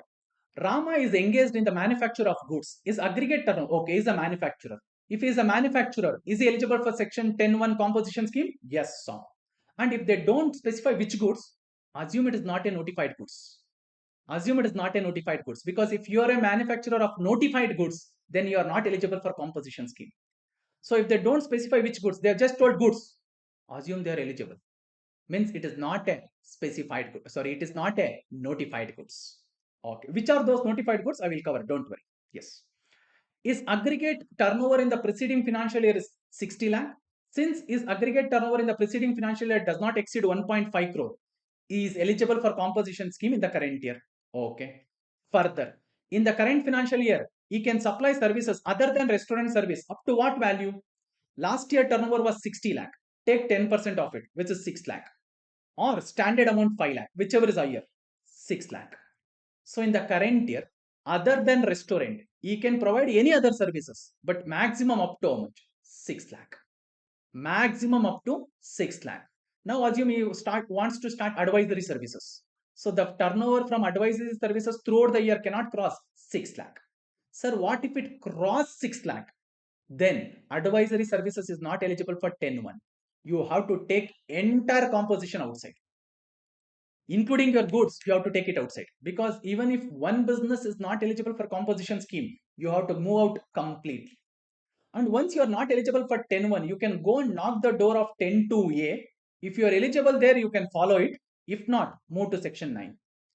That is normal scheme. Hope you got it. Yes. Some more example. Just a minute, listen. Just a minute. Yeah. Assume the person was providing RTM, either of them or all of them in the last year. Their turnover is 40 lakh. In the current year, they want to provide any service other than restaurant. To what extent?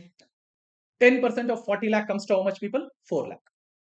Or standard amount 5 lakh, whichever is higher, 5 lakh. So the turnover from that additional service other than restaurant can be up to how much? 5 lakh.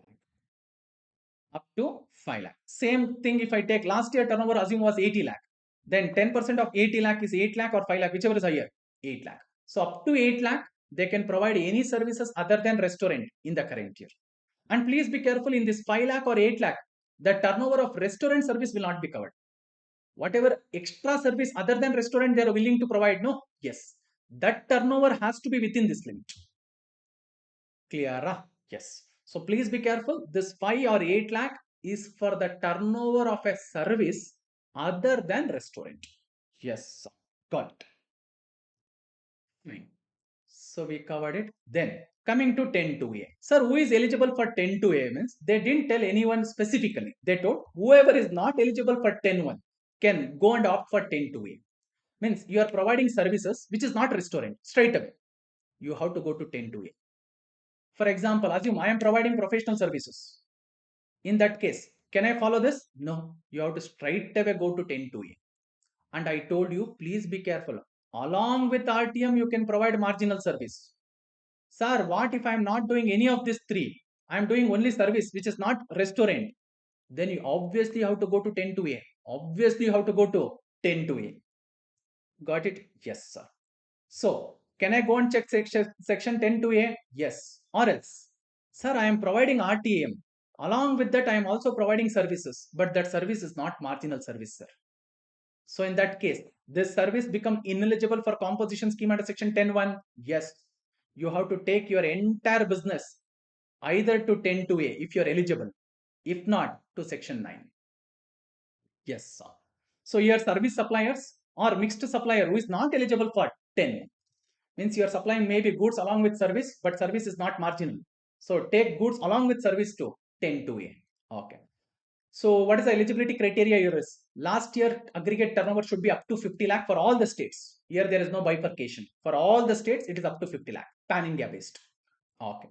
What is the tax rate, sir? In the current year you have to calculate the turnover quarterly.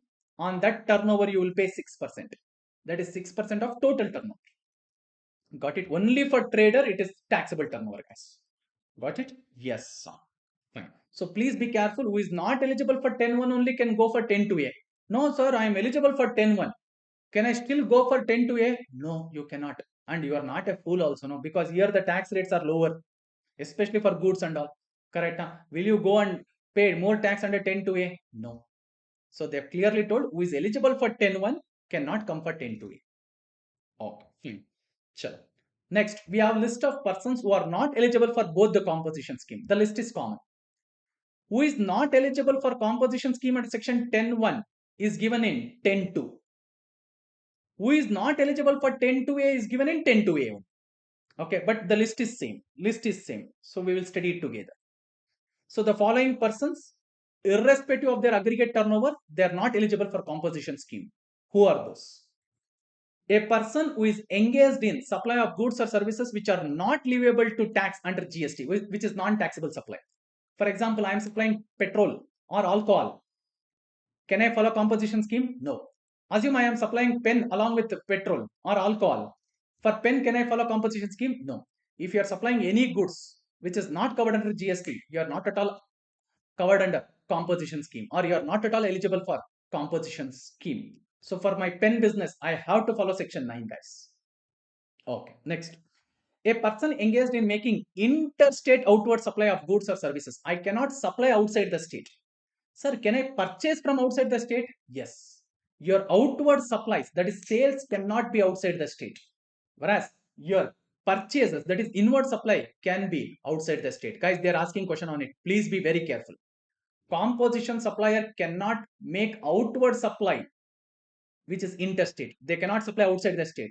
Whereas can they purchase from outside the state? Yes. Next. A person, that is who is a supplier, engaged in making supply of services through electronic commerce operator, who is required to collect tax under section 52. Important, guys. Now, I told you for 9-5, I have formed a shortcut. Okay, I will just tell that. Devara Ratyatra. Devara Ratayatra. So, especially if you guys are following, there will be something called as Rathayatra, which will happen in Odisha. That is for Puri Jagannath. And even in your local areas also, there will be Rathayatra, which will be happening. Yes. So, Devara Rathayatra, you remember. D for local delivery service, R for restaurant, A for accommodation, T for transportation of passenger, and H for housekeeping services. Easy to remember, guys. Easy to remember. Previously, it was only Rath or Ratha, but now D has been added. So, remember it as Devara Rathayatra. Got it? Yes, sir. Fine. Coming back to this. No. Just a minute. Yes.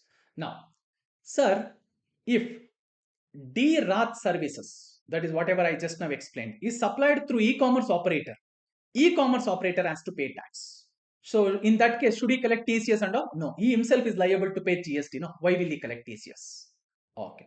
Sir, what if any other services are supplied by the supplier through e-commerce operator other than D-Rath or Devara Rathayatra? Other than Devara Rathayatra services is provided through e-commerce operator. Who is providing it? Supplier. In that case, e-commerce operator will collect the payment from the recipient. They will deduct their commission and give it to the supplier. And before they give money to the supplier, they should also collect TCS as per section 52. As per section 52. And what services this supplier is providing other than DRAT? Clear? Yes, sir. Any other services? In which case, the e-commerce operator is supposed to. They are telling supplier, you should pay tax under FCM. Okay. Supplier is not eligible for composition scheme itself. Who is supplying the services through e-commerce operator on which e-commerce,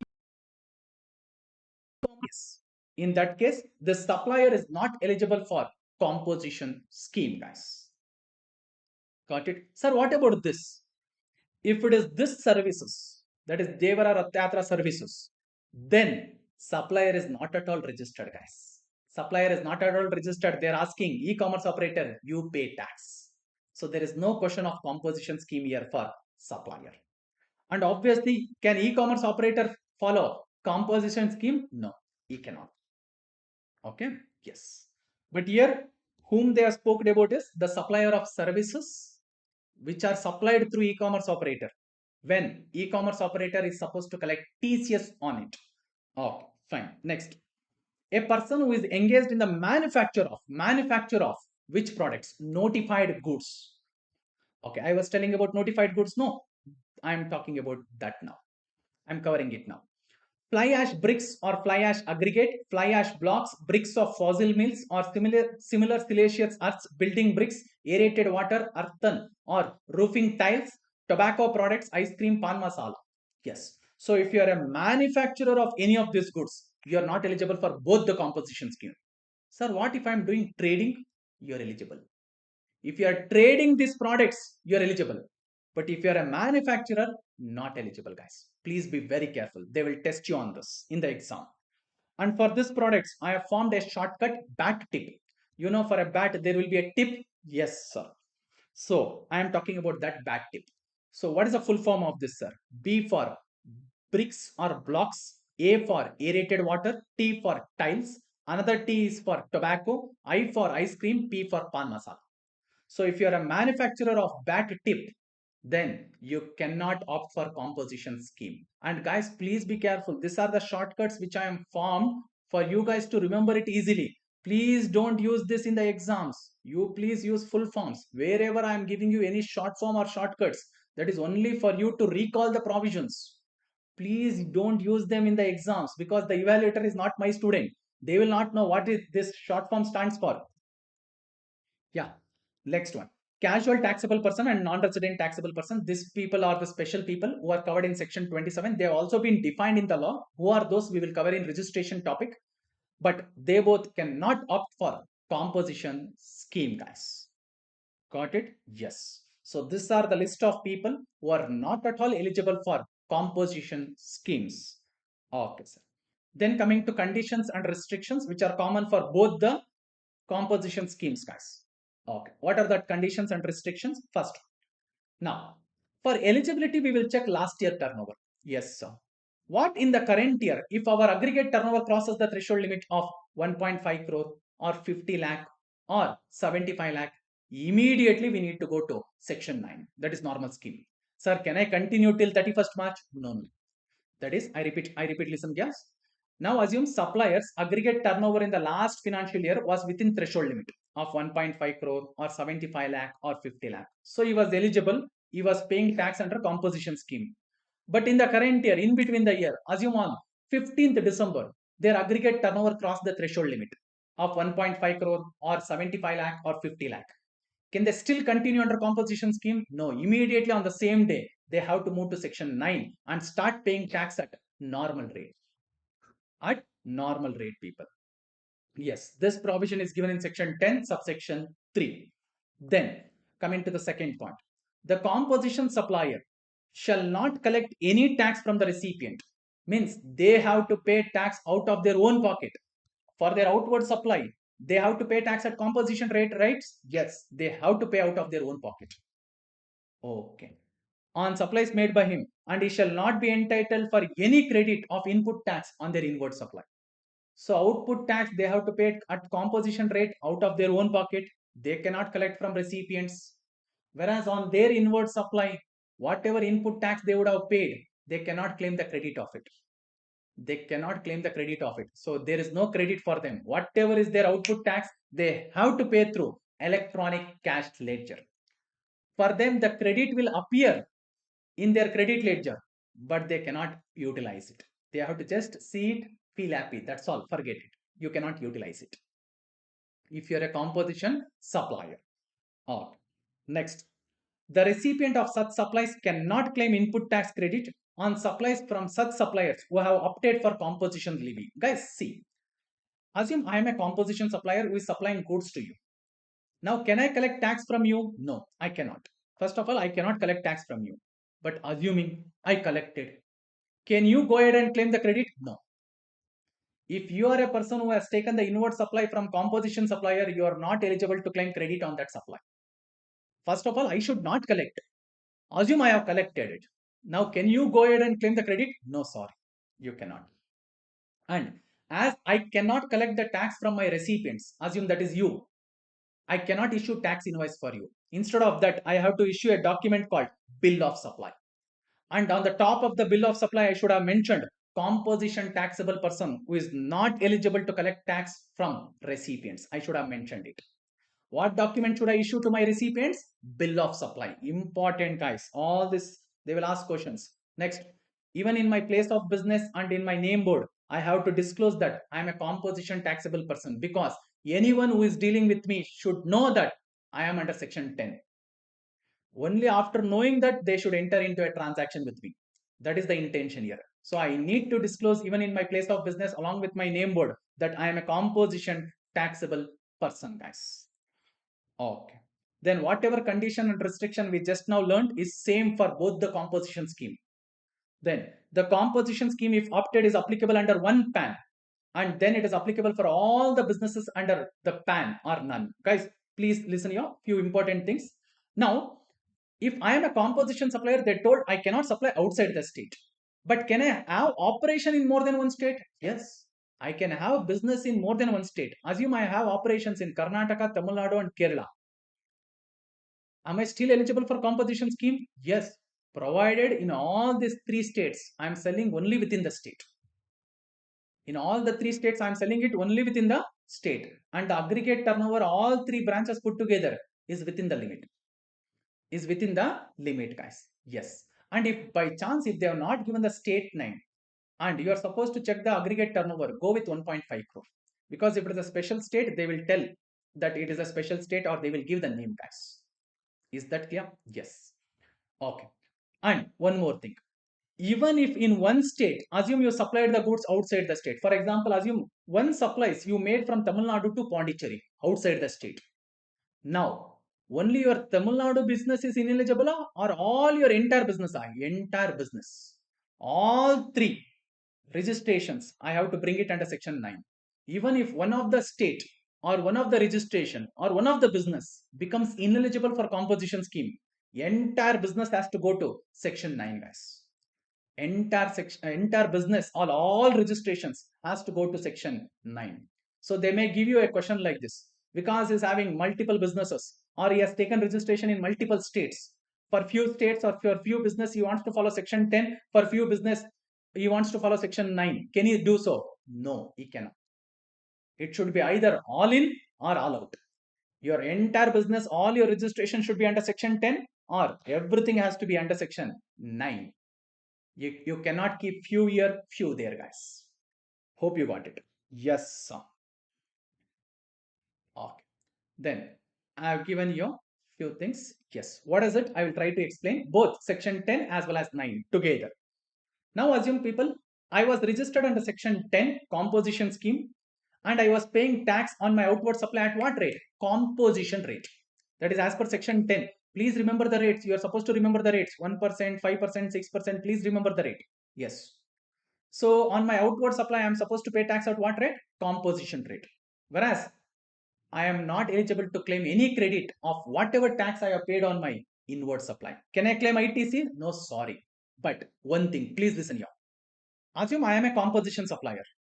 On my inward supply, RCM is applicable. Means I am supposed to pay tax as a recipient. Should I pay at composition rate or normal rate? Come on, tell me, should I pay tax on my inward supply at composition rate or normal rate? Normal rate. Please be careful, guys. Whatever composition rates are given under section 10, it is only for outward supply. If I am a composition supplier, I have received any inward supply which is taxable under RCM means I have to pay tax at normal rate. But the disadvantage is I cannot claim credit of it. Whether my inward supply is taxable under RCM or FCM, the tax would have been paid at normal rate. Can I claim the credit of it? No, I cannot. Okay, sir. Fine. So when I am under composition scheme, what are the things I need to follow? I have given it here, guys, below that. Pay GST out of pocket because I cannot collect tax from my recipients. Okay. And what document should I issue to my recipients? Bill of supply. And I cannot issue tax invoice. Please be careful because I am not eligible to collect tax from my recipients. Then I cannot supply outside the state. I cannot make my sales outside the state. Okay. Then I have to pay GST quarterly and file a payment statement quarterly in CMP 08. I have to pay tax quarterly and file payment statement in CMP 08 quarterly, and it is not written payment statement. Okay. Whereas I have to file the returns annually. There are two annual returns, GSTR 4 and 9A. Both are annual. We will learn about this in returns chapter. Then the last one, I cannot claim ITC on my inward supply. And even I cannot pass on any credit to my recipients, guys. Got it? Yes, sir. Now, assume on 15th February, I become ineligible for composition scheme. CS means composition scheme here. Yes. So on 15th February, I become ineligible for composition scheme. Why, sir? Maybe I started supplying outside the state, or my aggregate turnover crossed the threshold limit on 15th February. My aggregate turnover crossed 1.5 crore. Immediately I become ineligible. Yes, sir. Or else I started manufacturing any of my bad tip products, notified goods. Yes. So can I still continue under composition scheme? No, immediately I have to move to section 9. From what day? 15th February only. 15th February only. But there are few things I need to take care. What is it? Once I become ineligible for composition scheme, I need to file an intimation to withdraw from composition scheme in form GST CMP 04. CMP stands for composition. CMP stands for composition. Within how many days? 7 days from 15th February. I need to file an intimation telling, sir, I became ineligible. So I want to move out of section 10. And also in section 18, they are telling whatever stock you had on the preceding day, that is preceding 15th February, that is 14th February, special day. Yes. So whatever stock you are having on that day, give the details. That is, I will read it. Provide stock details of raw material, work in progress, finished goods along with capital goods as on 14th February 2026. Within what time? Within 30 days from this date. In ITC 01. ITC stands for Input Tax Credit 01, guys. Form number 01. Yes. And this provision is covered in which section? Section 18. Got it? Which we will cover in input tax credit chapter. Sir, why are they telling this? Because they will give the credit of whatever tax you have paid on any of these items which are still in your stock as on 14th February. Why so? Because you will use it when you are under section 9. So this stock, even though it was purchased when I was under section 9, it will be used when I am under section 9. So that is why they are telling when you are under section 9, you are paying tax on your outward supply at normal rate. So for whatever goods you are using, once you come under section 9, we will give a credit of it. Even though you have purchased it before 15th February, you have not yet used it. So we will give the credit. Sir, what if I have purchased something and used already here itself? Then obviously no credit. Here clearly they told whatever stock you are having on 14th February only, we will give credit for it. Obviously, whatever you are having as a stock, closing stock on 14th February will become an opening stock on 15th February. And if you are selling it or using it in the manufacturing on or after 15th February, on your outward supply, you have to pay tax at what rate? Normal rate. You can claim the credit. Got it? Yes. I will explain this in detail when I go to section 18 in ITC chapter, guys. Okay. So from 15th February, I am under which scheme? Normal scheme under section 9, guys. Okay. So on my outward supply, I have to pay tax at what rate? Normal rate. And for whatever inward supply I will take on or after 15th February, can I claim the credit? Yes, I can claim the credit. So what are the things I need to follow when I am under section 9? I have given here in green color. Can I collect the tax from my recipients? Yes. Can I issue tax invoice to my recipients as I can collect tax from them? Yes, you can issue tax invoice. Next, can make interstate outward supply. Can I sell outside the state? Yes, I have full freedom now. Then pay GST monthly, one of the disadvantage. I have to pay it every month and file GST returns monthly or quarterly. GSTR 1 and 3B, I have to file monthly, or if I am following QRMP scheme, then I can file it quarterly. But I should always pay GST monthly.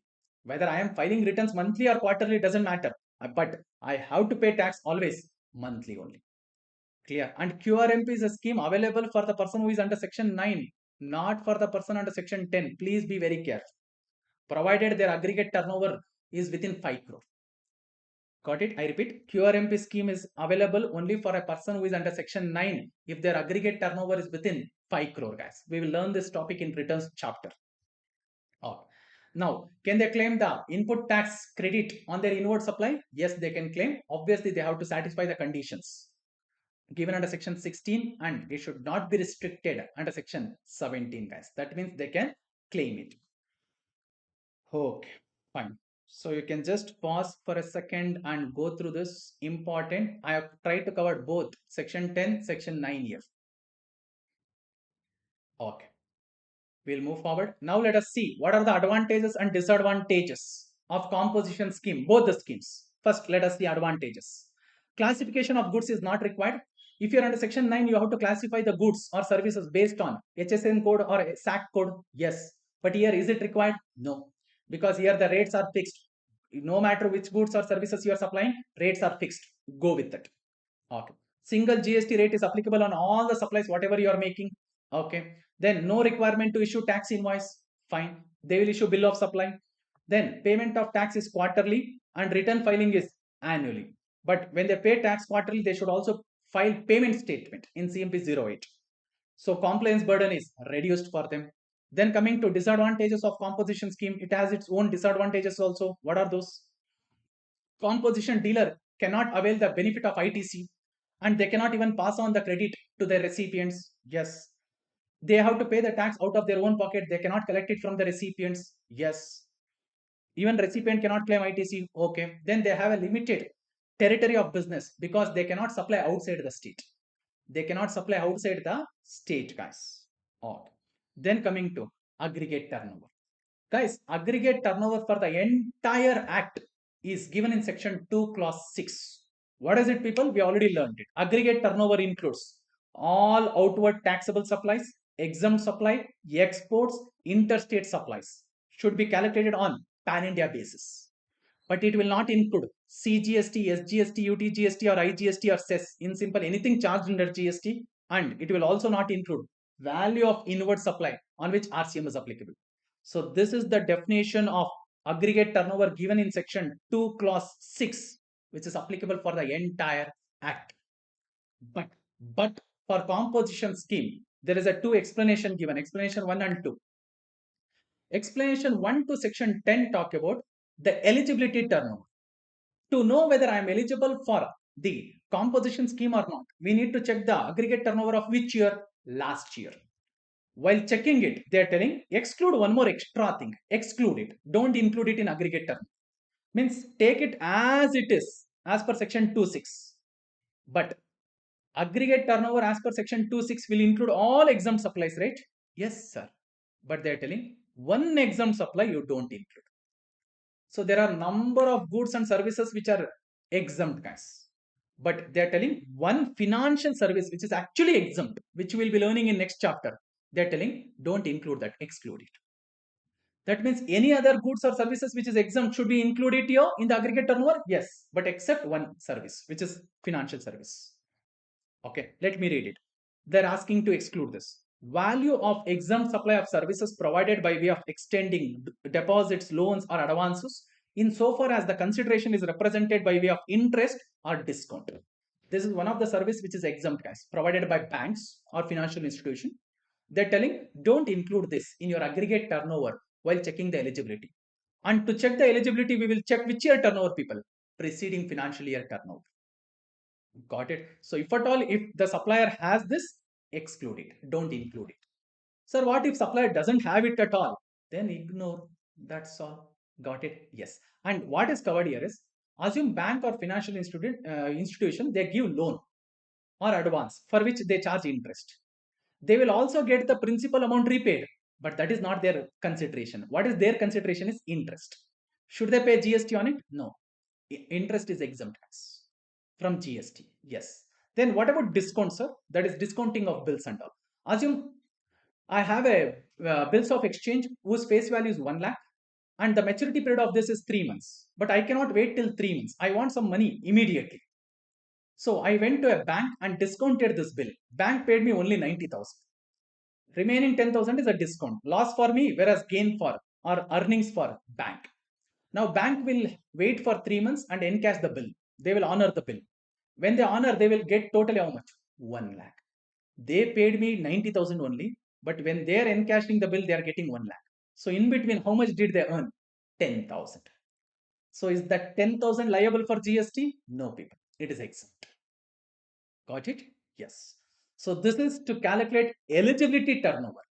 Whereas there is one more explanation, explanation 2 to section 10, which is telling while calculating the turnover to pay tax in the current year, current financial year, you will calculate the turnover to pay tax no every quarter. Yes. You should not include two things. There are two things here which has to be excluded. Okay. See, the definition is as if given in section 2.6. But two extra thing they are asking you to exclude. So let us focus only on that. What is it, sir? Value of exempt supply of services provided by way of extending deposit, loans, or advances insofar as the consideration is charged or represented by way of interest or discount. Okay, that has to be excluded, which is same like explanation 1, nothing new in this. Whereas this one, this is supplies from the first day of April of the financial year up to the date when such person become liable for registration under this act. Guys, simple. See, there is a threshold limit for registration given in section 22, that is 10 lakh, 20 lakh, or 40 lakh, depending upon what you are supplying and in which state. So either of these three, one of them will be applicable for you. Yes, either 10, 20, or 40 lakh. Now what they are telling is whatever is the threshold limit applicable for registration for that supplier who is following composition scheme, to that extent exclude it. Why is? Reason is simple. Now, if I want to follow composition scheme, for me registration is mandatory. From day one itself, I should obtain registration. Now, assume guys, I am applying for registration. From day one itself, I want to follow composition scheme. Then in part B of REG01, which is an application for registration, I have to choose. I am willing to pay tax under section 10. And accordingly, registration will be granted. Accordingly, registration will be granted. Or else assume I was under section 9. I want to move to section 10. I was not registered under section 9 because my aggregate turnover was within threshold limit. But now I want to move to section 10. I can move to section 10 only from the beginning of financial year. If I want to move from 9 to 10, it is only possible from 1st April of the financial year. Okay. In that case, I have to intimate. I have to provide an intimation to the department. Okay. But if I am going from section 9 to 10, registration is mandatory, because if you want to be a composition supplier, registration is mandatory. Okay, sir. Sir, what if I want to move from 10 to 9? You would have already been registered. You would have already been registered. Now it will continue here. But now you are under section 9. That's all. Got it? But if I want to move from 10 to 9, can I move at any point of time? Yes. You became ineligible in my example on 15th February. Can I wait till 31st March and move to section 9 from 1st April? No, no. Immediately a person has to move to section 9. So 10 to 9 anytime. Whereas from 9 to 10, it is only from the beginning of financial year.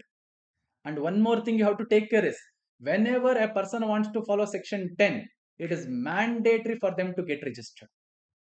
So if you are under section 9, you will get registered only if your aggregate turnover crosses 10, 20 or 40 lakh. Whereas Papa, for this person, they are asking you to get registered from day one. It is unfair for them if we ask you to if we ask him to pay GST from rupee 1, right? Yes. So that is why they told, whatever is the aggregate turnover limit applicable for registration, up to that limit, don't pay GST. Up to that limit, you reduce it. Got it? Yes. Even though you have taken registration from day one, we are asking you not to pay tax from rupee 1. Up to whatever is the threshold limit applicable for you for registration purpose, don't pay GST. Don't pay GST. I have few illustration in my provision book. I will just go through it because you will get more clarity once I explain that. Yeah. So this is explanation 1 to section 10. For that I have illustration. Yeah. Yeah. Let me read it. Determine aggregate turnover of a person to check eligibility. Okay. That means we are checking last year turnover. Under composition scheme for financial year 25-26. So we need to take care of which explanation? Explanation 1 to section 10. Okay. So what is their aggregate turnover last year? So they want to follow composition scheme in the current year 25-26, for which they are checking aggregate turnover of last year. Okay. What and all they have? Taxable outward supply in a state 80 lakh. We need to take it. Exempt supply, two category are there. Financial service 20 lakh. We should not take it. Any other exempt supply 40 lakh. Should we take it? Yes. Then inward supply 50 lakh. It is a purchases. We should not take it. So only two things we need to take is 80 and 40. So what is the aggregate turnover of the last financial year to check the eligibility, guys? 1 crore 20 lakh. And if by chance, if state name is not mentioned, assume normal state. So as it is within 1.5 crore, are they eligible? Yes, they are eligible. Oh. Then coming to explanation 2 to section 10. Yeah. Illustration. Determine the aggregate turnover of a manufacturer for determining tax payable. That means in the current year. Under composition scheme, assuming the threshold limit applicable for registration is 40 lakh. Let us assume they are good suppliers because they are manufacturer, they are supplying within the state. Okay. Only when you are supplying within the state, you are eligible for composition scheme. And the aggregate limit or the turnover which is applicable for you for registration is 40 lakh in that case. Also, tax payable by him under the composition scheme for financial year 25-26, that is in the current year. And manufacturer is in the first year of his business itself. Okay. So what is his current year turnover? Taxable outward supply in the state is 60 lakh. Exempt supply, financial service 10 lakh. We should not include it. Then exempt supply, other than financial service 5 lakh. Then inward supply is 25 lakh, which we should not include.